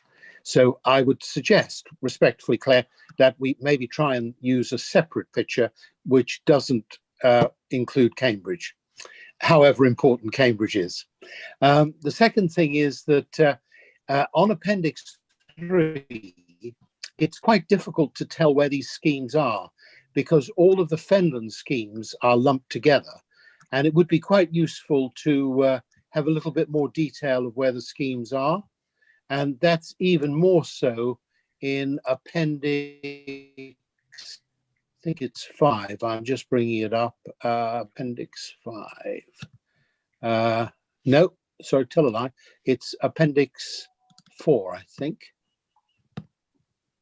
Lots of appendices. That's just coming up. No, but anyway, I think that the principle is that in 2 of the appendices, it's quite difficult to tell where the cycle routes are. And I think we just need to say whether they're in Wisbech or wherever. And I suppose my general comment is that we need to be realistic about what we can achieve with developers. And one of the things we did discuss when we met the 3 of us or the 4 of us before Christmas was the possibility of preparing a document which would sit beside this, which would guide our own development control team so that they could do more to promote safe cycling routes. Because it's not always possible to get enough money to provide a dedicated cycleway, and we need to be realistic about that. And we did discuss various possibilities. So I'd like to see that taken forward. It is mentioned in passing in this document, and I would kind of like to see a bit more in the document about that, or a separate document to sit beside this. Thank you, Mr. Chairman. Thank you. Noel, I'll let officers, I think, come in at this point before they lose sight of Amanda's first question. Okay, so Claire, do you want to pick up, starting with Amanda Taylor, please, and working your way through? And in respect of Ian Manning, there are plenty of what I call documents where shovel-ready schemes are asked for. Ian, I think we're all aware of those. And if you don't have it somewhere in your books, as you might say, and within your plans, then your chances of receiving the money diminishes quite considerably. So Claire, over to you. Timescales, I'm assuming you mean with regard to implementing schemes.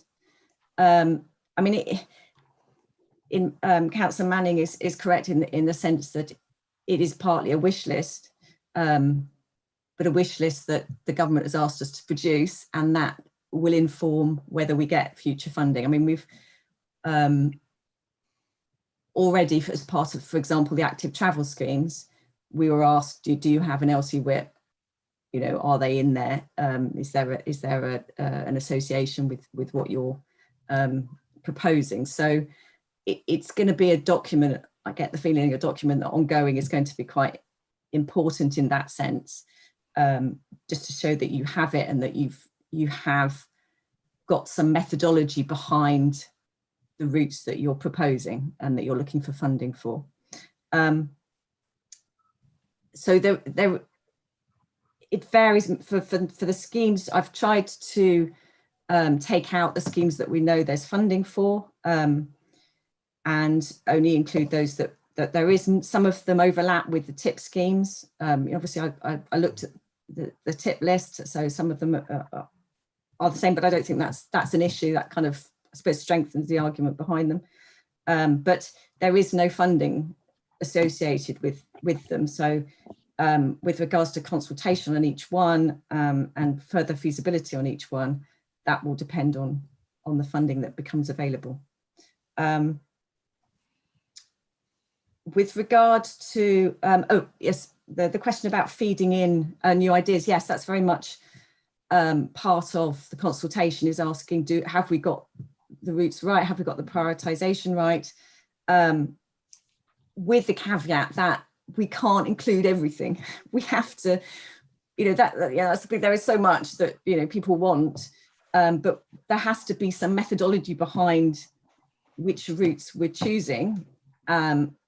As I said in the document, we came up with a top list based on this propensity to cycle tool. However, we are aware of there are some routes that work has been done on, that there's been a loss of support for, that we have added. So that's not to say we can't add other schemes, but that we do need to be wary of the fact that we have to limit the number, just for practically we can't have everything, we can't fill every gap through this document. With regard to the photo, yes, we can look for, we will be re-looking at the document and how it's laid out a bit, and how the appendices fit with it when it comes to the consultation, to make sure it's easy to read. So that we will look at whether we have a photo that isn't of Cambridge. We can look for that.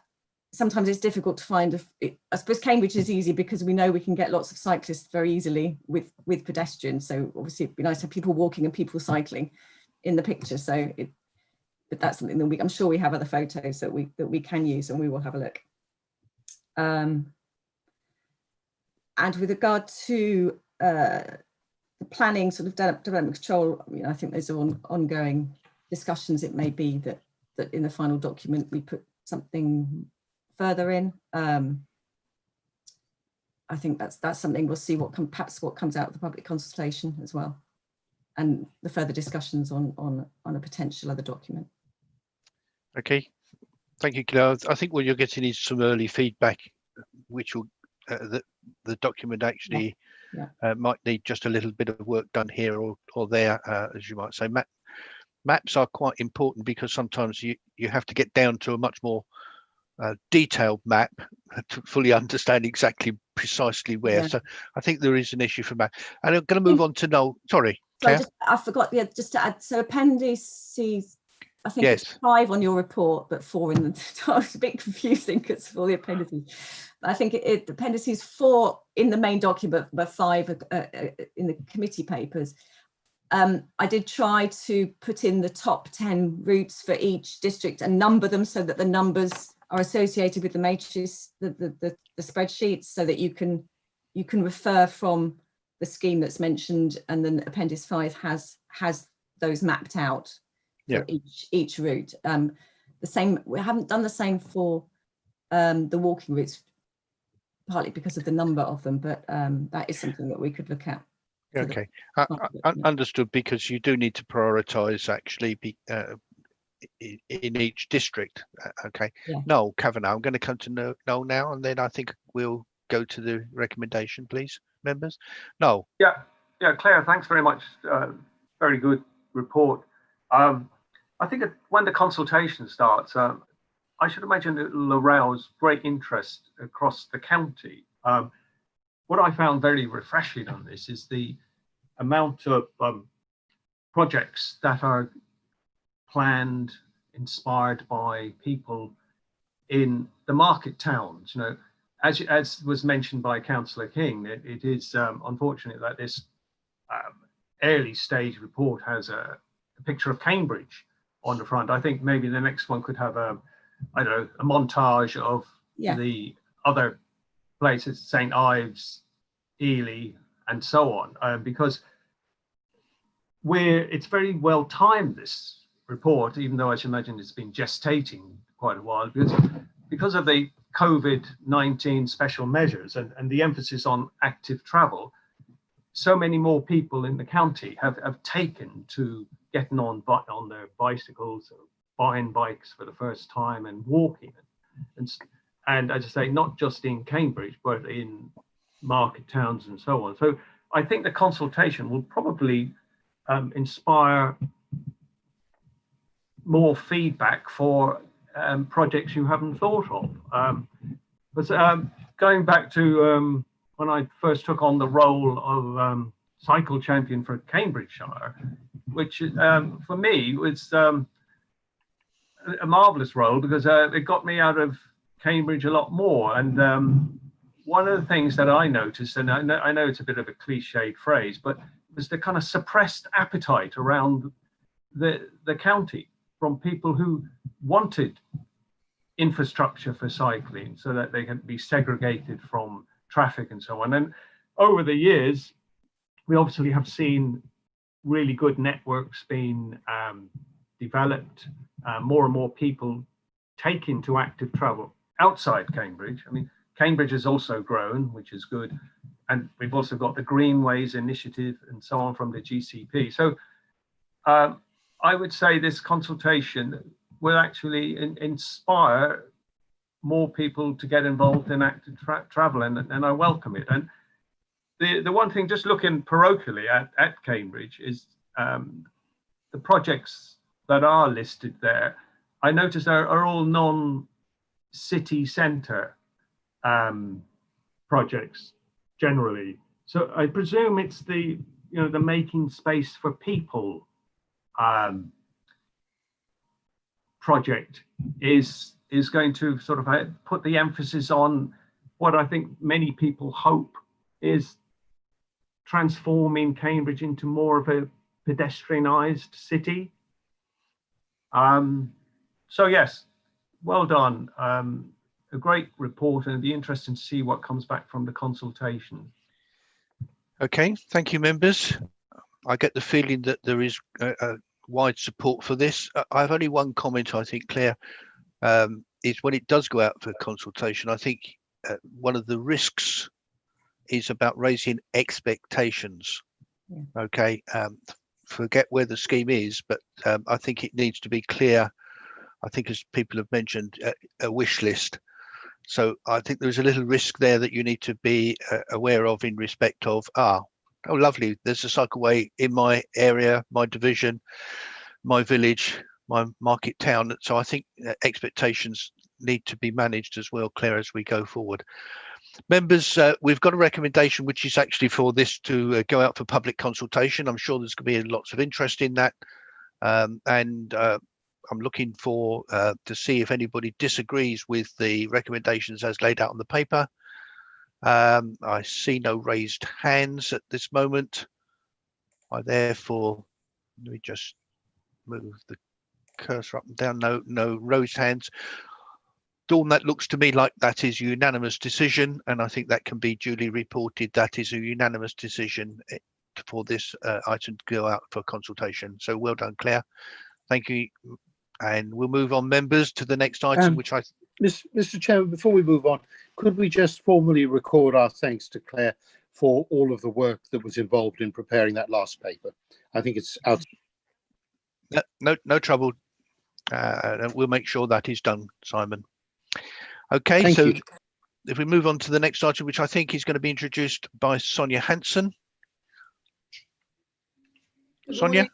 Yes, good morning, Chairman. So the item, the background is that Councillor Manning put forward a motion to full council in October 2020, requesting a report on the extent to which there are significant time delays and cost implications as a result of utility information, and to recommend if a meeting should be held with government ministers. Any highway scheme will require utility information.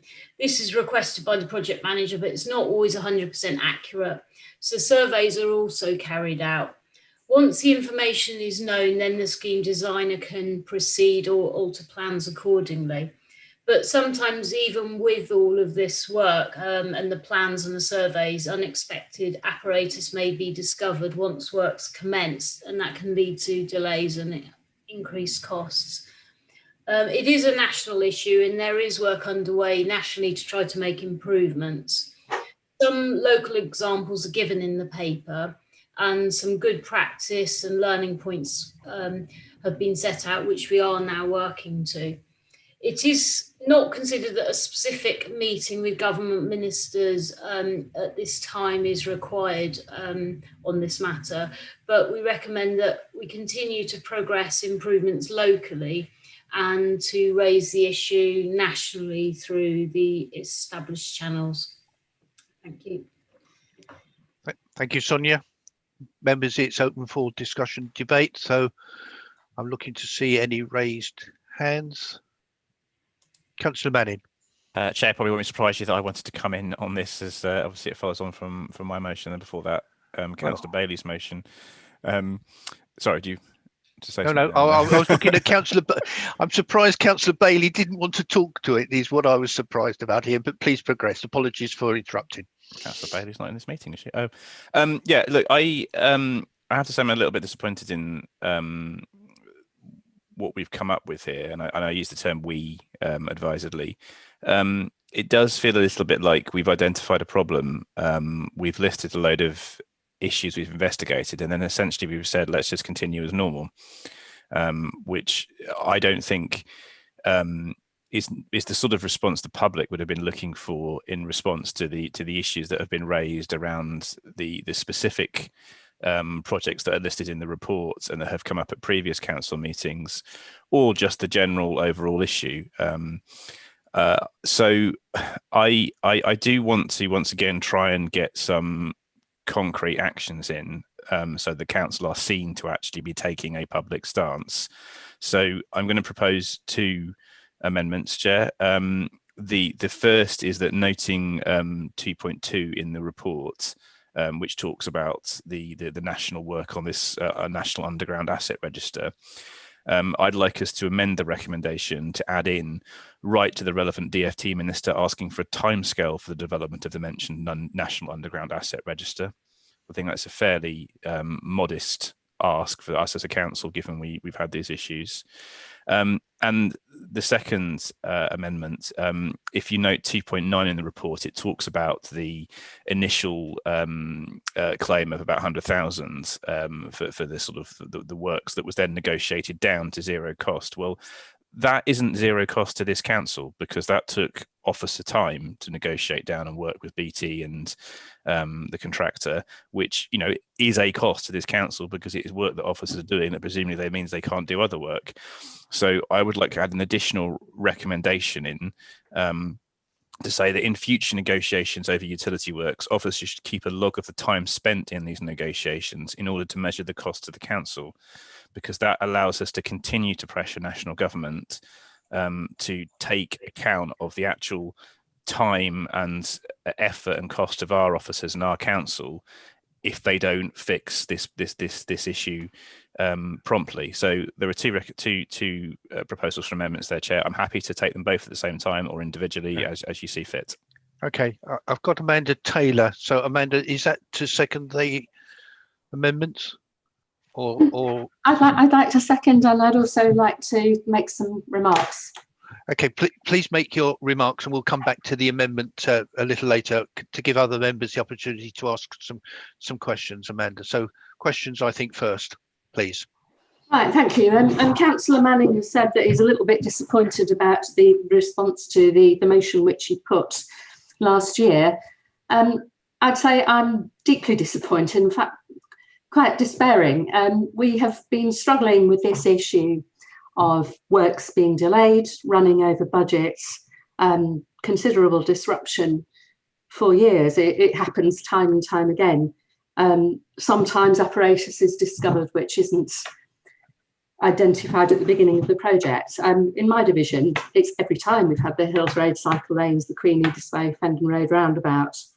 It just goes on and on. So Ms Hanson tells us that meetings with the minister looking into this at government level was not considered. I'd like to know by who decided it wasn't going to be considered, and why not, when that was the request with the last motion. She talks about improvements locally, but the report just gives the Robin Hood, Queen Edith Way, Fulbourn Road, Cherryhinton Road junction.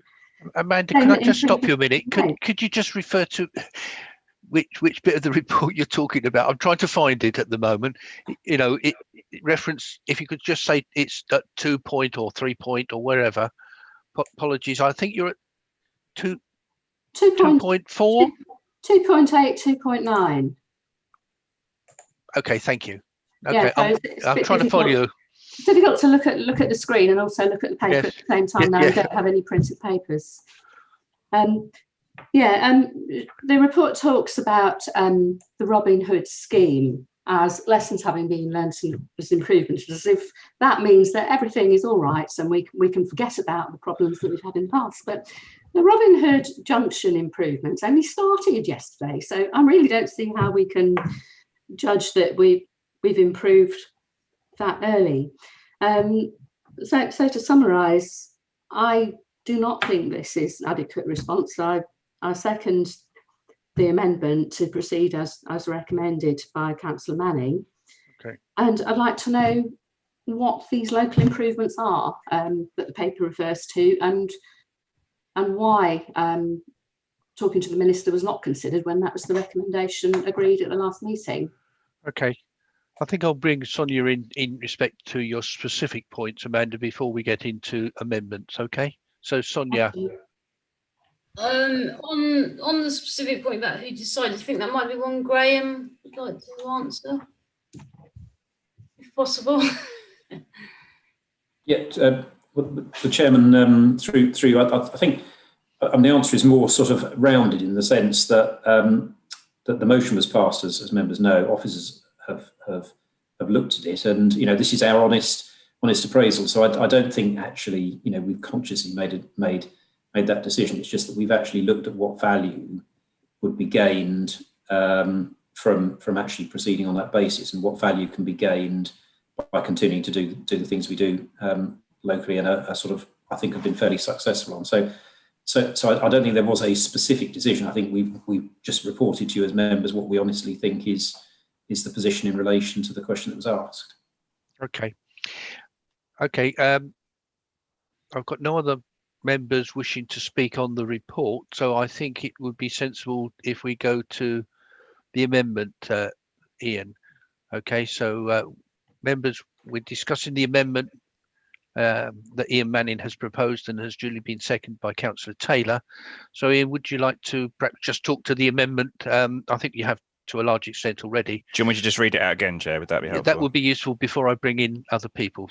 Okay, so there's two parts. The first part is to add, so the actual amendment would read it to add an additional addition to the recommendation to say, write to the relevant DFT minister asking for a timescale for the development of the mentioned National Underground Asset Register. And that's obviously referencing 2.2 in the report. And the second part of the amendment is to add an additional recommendation. In future negotiations over utilities works, officers should keep a log of the time spent in these negotiations in order to measure the costs to the council. Is that sufficient, Chair? Okay, thank you for reading them out, Ian. Councillor Howell. Thank you very much indeed, Chairman. Chairman, I take on board what has been said by Councillor Manning, but I'm more concerned about his comments on the second, I think it was Councillor Manning's comments, forgive me, on the second part, that he doesn't feel that this report has given any true direction forward where we actually go. I can't remember if it was Councillor Manning or Councillor Taylor. I wonder if they could just expand on that, what they were hoping for on this report, please. Thank you, Chairman.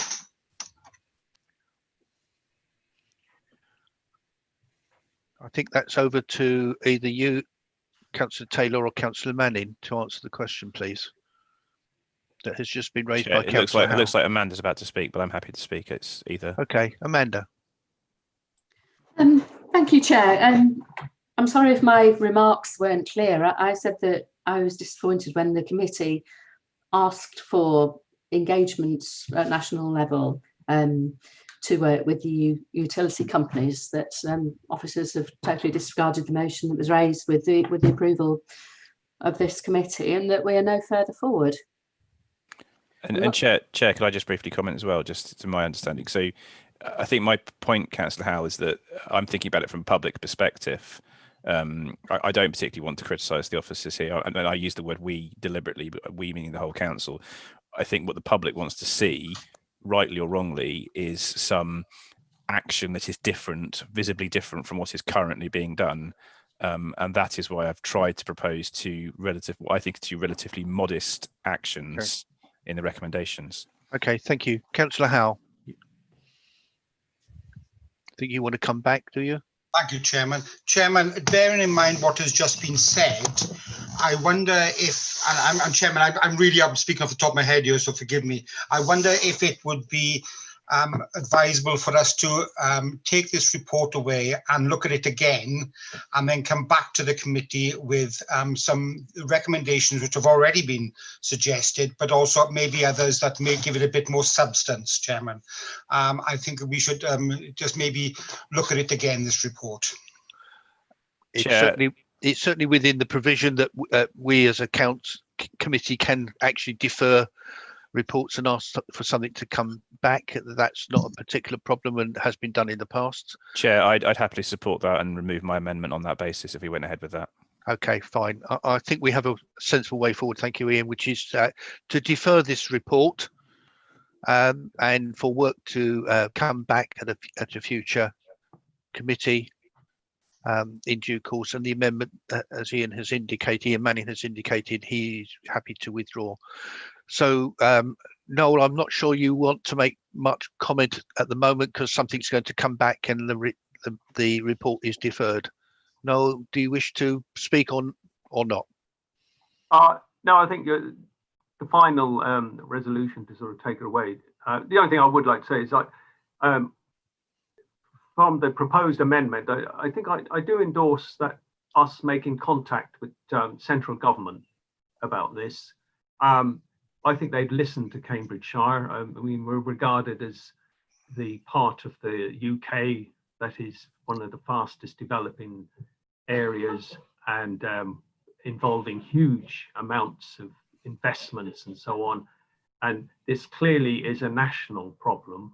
And I think writing to the minister would be a good way forward. But I also, the second part, I don't really agree with that second part of the amendment. But anyway, that will be irrelevant at the moment because you're now going to defer. Thanks. Okay. Councillor Howe. Thank you very much indeed, Chairman, for allowing me to come back. Chairman, I think because we've all now read the report, I think it'd be advisable for anybody with comments to contact the relevant officers with their suggestions, and they can look at them then for the future report. Thank you, Chairman. Okay. Dawn, some advice, please. Do I have to make that as a formal recommendation that this report is deferred? I think the answer to that is yes, but you'll advise me differently. Yeah. Do we have to vote on that? Well, you could see if that's a general consensus, but you can just defer the report, but I will record the comments in the minutes. Okay. Yeah. Okay. So, members, I think what is being proposed actually by Councillor Howe, which is this report is deferred, and officers take away some of the comments which have been made by members already, and a subsequent report to come back in due course. I'm looking for anybody that disagrees with that proposal that this report is deferred. I don't think, Councillor Howe, you need to take your hand down. Thank you. I see no other hands there. I take that therefore as a deferral as being unanimous, Dawn. Okay. Thank you, Chair. Thank you. Right. If we move on to the next item, which is I think the Highways England non-motorised user report. I think ask the officers to introduce that. That came as a late report, members, and it's for those that maybe finding it, it's at the bottom of the paper on the County Council website. So I'm looking to see who's introducing. Apologies, I have to look at two screens. Oh, sure. Sorry. That's me again. It's me again. Sorry, right. It's just actually having to look at a screen here, but having to look at the report over there. Okay, so apologies. I don't always catch up. Please introduce it. I have read it. Thank you. Right. Yeah, it's Justin Stiles again from MID. Yes, thank you, Justin. Apologies again. That's all right. Not a problem. Yeah, this, as the paper said, this is a series of schemes that were identified. Well, it was I can't actually put the timescale on it in terms of its history, but they were submitted to Highways England as part of a conversation about securing some funding. Now, there was quite a long list that was put together. They're the schemes that are outlined in the report. So that was a scheme at Papworth to Camborne, one at Bar Hill to Long Stanton Bridleway upgrade 10. Wood Green to God Manchester, Girton 4 and 5 footpath upgrades, Girton to Oakington, Washpit Lane, Boxworth to A14, Dry Drayton and New Link, and I thought I was there. Then Hilton to Fenstanton, and then Buxton to Hinchinbrook. Now, obviously that's quite a long list of schemes. So what's happened is there's some initial feasibility work was done on that long list.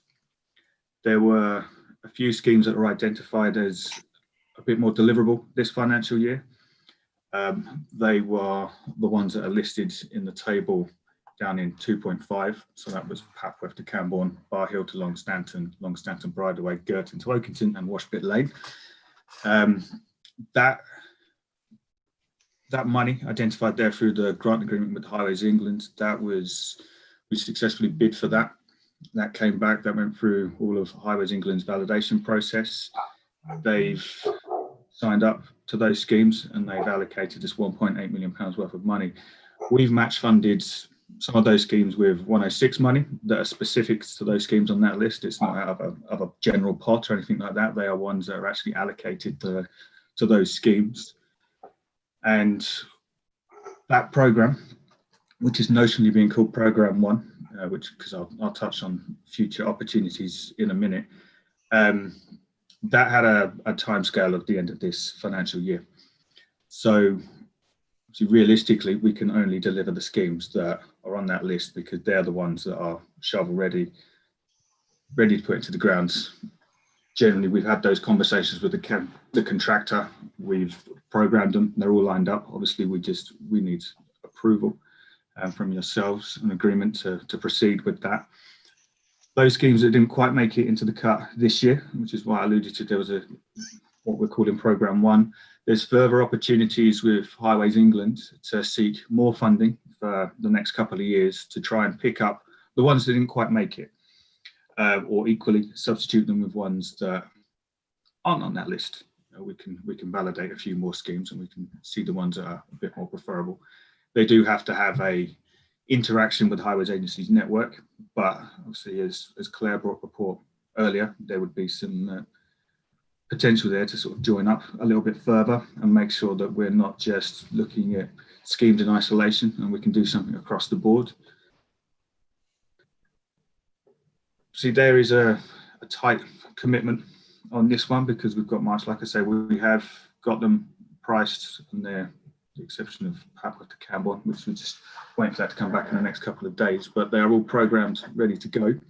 We just need your agreement that, especially for the ones that are over the £500,000 mark, that we're allowed to proceed. Okay, thank you. Councillor Howell. Agreed. Yeah, so I can see why. Okay. With regards to my neighbouring divisional patch, which is Papworth, and obviously my district patch, which is Papworth, we've been waiting for this for a while. We just wanted to go ahead, all good on this side. And yeah, it'd be excellent if you can go ahead and we can get people cycling. Thank you. Okay. Councillor Hartford. Thank you very much. And like Councillor Howell, I'm obviously extremely pleased. There's quite a lot of locations in my division that appear both on the long list and on the short list. I just want to clarify though, because there are two schemes on the long list which aren't being progressed this year. One is Girton Footpath 4 and 5, and the other one is the Dry Drayton NMU link. I mean, in the case of the Dry Drayton NMU link, the County Council very kindly allocated funding for that to get underway, I think close on 3 years ago now. But in the case of both of those schemes that I've mentioned, the obstacle is land acquisition. In the case of the Dry Drayton scheme, it's a tiny land acquisition, and it's very sad that a local landowner is being quite difficult on this subject. What I just wanted to check, please, is that although they're not being actioned this year, they are still going to be progressed. I mean, Dry Drayton community will be devastated if after, you know, their joy at being given the option to have that link to the NMU, it's not going to be progressed despite the, as I say, the very unfortunate obstacle that officers are struggling with. And I do want to thank officers because, in both cases, they have been working incredibly hard to try and overcome the obstacles. But if I could have some reassurance, please. Before I bring Ian Manning in, I think it might be useful if you could just pick up the point. I think Councillor Howes is just thank you very much and proceed. So I think it's Councillor Hartford with some queries about some others, which perhaps on a more local issue. Yeah, Can you I'm answer quite the happy questions? Yeah, absolutely.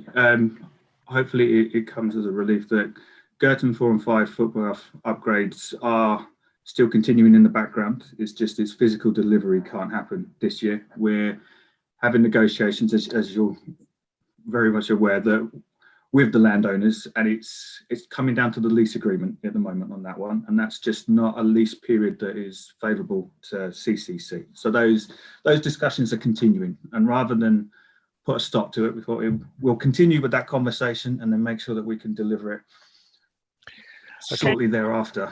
Can I just ask then that the local member is kept informed about progress? I understand what you've just said, by the way, where you have negotiations and timing and other issues. So can you make sure, please, that the local member is kept informed about progress, or conversely, of course, no progress? Okay. Yeah. No, that's a fair request. And the same as with Dry Drayton as well. That is progressing. Those conversations are still happening. The problem with that one is the land ask is slight, but the financial compensation is excessive. What we don't want is a dangerous precedent to be set there. Absolutely. Yeah, we want to make sure that we're getting value for money, and it doesn't then cause us a problem on other schemes at a later date. Can I just say that officers have been fabulous in keeping me up to date with what's been going on there. I am absolutely on top of what the issue is, and I fully support the contention that we should not acquiesce to something that is not value for money in terms of the compensation that is being sorted in that regard. So thank you very much. Thank you. I've got Ian Manning and Noel Kavanagh. I'll take those two questions. Ian, please. Thanks, Chair. I just a little bit confused by something the officer said in his introduction. Okay. Could you just expand a little bit on in 1.3? I'm trying to understand how, because obviously this is a late paper, so I only saw it when it was on the county site, the public site. Expand on how these specific schemes got picked, and in relation to it says a range of schemes identified with Highways England. Obviously, what I'm interested in I've got several places across the county where there are things that aren't in this list. Now, I don't know whether that's because those things have not come across your desk or because they were come across your desk and they were filtered out. So could you just expand on the process? Yeah, I can add a little bit. I think here, for instance, I should declare an interest because one of them is mentioning Hilton to Fedstanton. So a lot of it came from local members. A lot came from their close proximity to the A14, okay, and the work that was being done there. Okay, Noel, I'll bring you in, Noel, and then ask the officers to come back. But I think I know the answer, Ian, as well. Okay, but let them answer that. Noel? Oh yeah, it's a specific one. The Girton to Oakington. I noticed that's one of the most expensive projects, and it's a very welcome project because I actually use that route quite often. You know, as you know, it's quite close to Cambridge. Without going into detail here and all that, but I'm just really interested to see what is planned for that route, because that's housing at either end of it. You know, the path goes by people's driveways and so on, and it is generally very narrow. So is there going to be road space taken, or what is the plan on the part of the route where there's the housing? And presumably the middle of the route will involve land acquisition to widen the path, which is, as I've noticed, getting used more and more. And as it states, with the opening of Northstowe, it really is going to become, I think, a major route for cyclists and walkers. So it's a really good scheme to be putting in. It's just, I suppose I'm just really interested in the detail of it. Yep. Whether £1 million will be enough, actually. Okay, I understand. I think what you're into there, Noel, is some of the detail about this, the Girton to Oakington. I don't know whether anybody can answer the question, for instance, for both Ian Manning and Councillor Kavanagh. Yep. Yeah, that's not a problem. Yeah, I'll have to be brutally honest with you. They didn't come across my desk. This is one that I inherited. So the list of schemes had already been determined, unfortunately. That was done. I think it was done a little while ago. In terms of the selection process out of that long list to get that down to the short lists, we looked at the actual feasibility of those projects. Obviously, the ones with land, I mean, there were some in there that we were keen to deliver, but see, when you're doing stuff by negotiation, that has a sort of indeterminate amount on the program sometimes. It just came down to what could be delivered this year, and that's the truth of it. Like I say, the other ones, they're not excluded by any stretch of the imagination. That's the list as it stands today. If there are other schemes that people want to be considered that have got links to the A14, I'm more than happy to have them submitted. Okay. And I'm quite happy for them to be validated and put forward for another round of funding if that's what's required. Okay. Justin, I think I might bring Graham in because I think Graham and I possibly know the history, Ian Manning, that is, and how that list came about. And it was many years ago. It was when the A14 was in development stage, you know, before we had diggers on digging the new A14. Graham, do you want to come in a little bit about how the list came about? From memory, it was something that Highways England initiated, and basically what they said was, we're happy to, if you like, contribute some money towards projects within the corridor I described it. Graham, can you help at all with Ian Manning, please?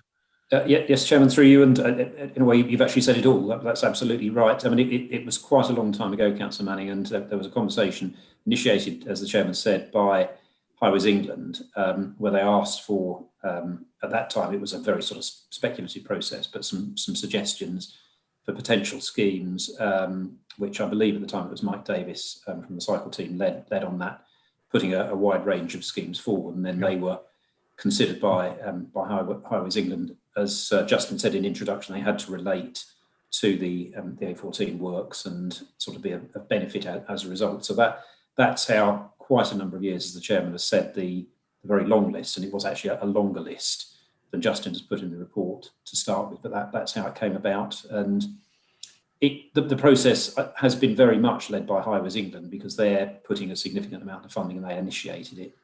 So hopefully, Councillor Manning, that addresses that sort of historical question.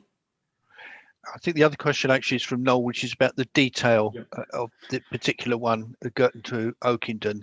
I don't know whether you're able to answer that one. I'll provide some context, and then I'm quite happy to provide some more detail post if that's all right. Yeah, just regarding the funding, obviously and the scheme that will be going in this year, that won't be for the full million. Obviously, our commitment is for the HE money to be spent this year. That Section 106 money will carry over into a second phase of a design into next year, which we're currently looking at the moment. But I'm more than happy to get the relevant project officer to give you a bit more of a detailed discussion over what is proposed, so you can see exactly how it's going to take shape. Yeah, I'm content with, if you like, taking away some of that comment, and maybe other members want to make some comment in respect to some of the other projects as they come forward. I think it's actually what I call detail, Noel, that you're getting into there, which essentially what we're asked today is to approve the table at 2.5. Okay. I've got no other members, so I'm going to make another comment actually, which I think actually is not connected to the A14, but I think what I would like to see happen, bearing in mind that 4 to 8 is coming forward, I'd like to see a similar process going forward and opportunities for communities on the A14 which we've now got. But I'd like to see a very similar process with Highways England on the 4 to 8. I'm thinking that the St Neots in particular, going forward to from the Black Cat towards Caxton Gibbet. I appreciate the fact that that's not part of this report, and I'm not expecting you to make any comment, but I do think it's something we should need to raise with Highways England about, well, you've done it once, would you like to do it again, please? And it can bring some significant benefits for some of the communities like Yellin and other communities which are on that road, particularly actually around St Neots area, because there may be some benefits there. So that I think will be for Graham Hughes perhaps to pick that up and take that forward. Okay, members, I think we've had a good debate. I see no other hands raised. We're asked if you like to approve the table which is laid out, as I say, there in the table 1. I'm looking to see if there's any dissent from that with hands. I don't see any dissent. I therefore, Dawn, take that as being unanimous. Thank you, Chair. Thank you. Thank you, Justin. Okay, can we move on, I think, to Sarah?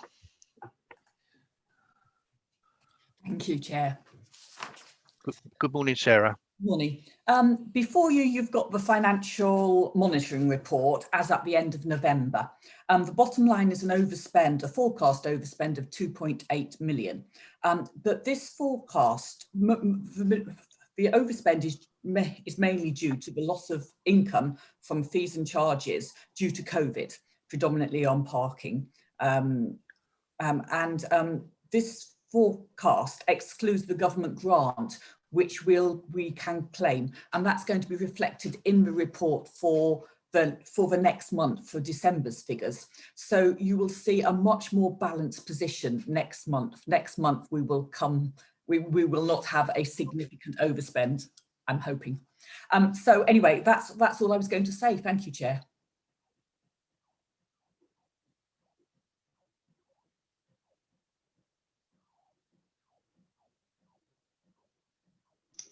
Ian, are you able to speak? Right. Well, what have I done? I think you frightened him away, you have, Sarah. Members, until our chairman comes back, I will chair the meeting. Councillor King. Thank you, Mr. Chairman. And congratulations on your promotion there. Just a quick question, Sarah. One of the questions you've answered about recovering our position. The second one is what I don't see in this report is something that we did agree that we would include, which is vacancies, both in our internal highways and also in Skanska.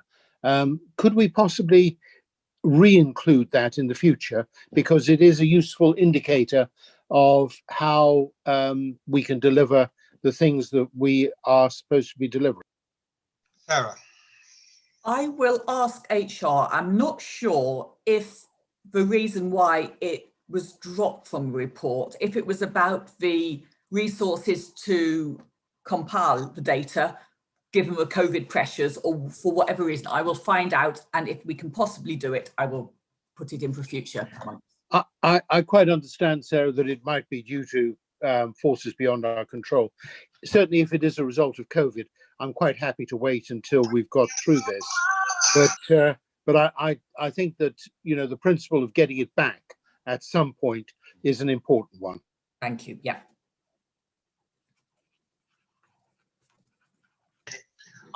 I'm so sorry, everybody. I was then having a conversation with our former chairman, Councillor Bates, who was having to restart his computer and take a large hammer to it. Sarah, I'm so sorry. I didn't hear the last part of what Councillor King said. Could you just reply to him, please? We will endeavour to get the data as quickly as possible. I'm not quite sure the reason it's fallen out of the report. I will check, and as soon as we can, we will get it back in. Okay, I know Councillor King also said with regards to us and Skanska, I don't know if Skanska did used to supply their vacancies, but that might be a bit more challenging, I think. Yeah, we didn't previously do Skanska data, but I will ask if it's possible. Okay, they did, Councillor Howell. We used to have Skanska because obviously Skanska vacancies do have a very important effect upon how we can deliver our work as well as our highway vacancies. Okay, well, look, we know the question. Sarah's answered it. Thank you very much indeed. Thank you. Members, I'm looking at the participation and hands up. There doesn't seem to be any other hands up at the moment. I'm just going to go to gallery. Has anybody else got anything to say? If not, then I'll accept that as taken. Thank you very much indeed. And now our next issue is to look at Highways Transport Committee agenda plan and appointments to outside bodies. Is this, Dawn, is this you? It is, Chairman. Just one addition, which was alluded to earlier in the meeting, and that's an addition for the March meeting, where we've got a LHI working group update report, and also to mention that the February reserve date has been cancelled. Thank you very much indeed. Am I also right in thinking the March meeting is starting earlier? Is that correct? It is, Chairman. It's starting at 9 o'clock because it's a busy agenda. Okay, thank you. So can I all remind you, please, that it starts at 9 o'clock, which undoubtedly means that I will now forget that and I will be late. So, but you've all been warned. Members, looking at the agenda, I believe that is the last agenda item. I give my apologies on behalf of the true chairman who has dropped out. Chair, there's a couple of hands up. Sorry. Sorry, I got two chair. Sorry, Councillor King. Thank you, Mr. Chairman. Yes, I just thought that we had agreed that we would bring back the funding for the Wisbech cycle map to a future meeting. And certainly I would like to suggest that we do. I thought we had agreed that anyway. Okay, that's fine. Let's have a discussion about that and let's see where we can fit that in. That's no problems at all. Okay, thank you very much. Councillor Manning. Obviously, we'll need the paper we've just deferred to go onto here, but I appreciate it wouldn't be on here yet. Could I just ask for a bit of clarification on residence parking schemes review? Is that separate from the fact that the decision was made last year to defer them for a year, or is that going to be wrapped up with, because the residence parking schemes review was a specific thing. There is also the fact that the decision was made last year to defer them for a year, which would need to be revisited. I believe it's one and the same. I believe, as far as I'm aware, that we bring it to the paper. Yeah, I can see Richard nodding. Okay, fine. Chair, thanks. The paper has been written and sorted as we speak. Thanks, Richard, Chair. you want to come in there? Thank you, Chair. Just to confirm exactly your understanding and what you've said, both will be wrapped up in that paper and coming to March committee. Okay. Thank you, Chair. Thank you. No problems at all. Anything else with regards to? No.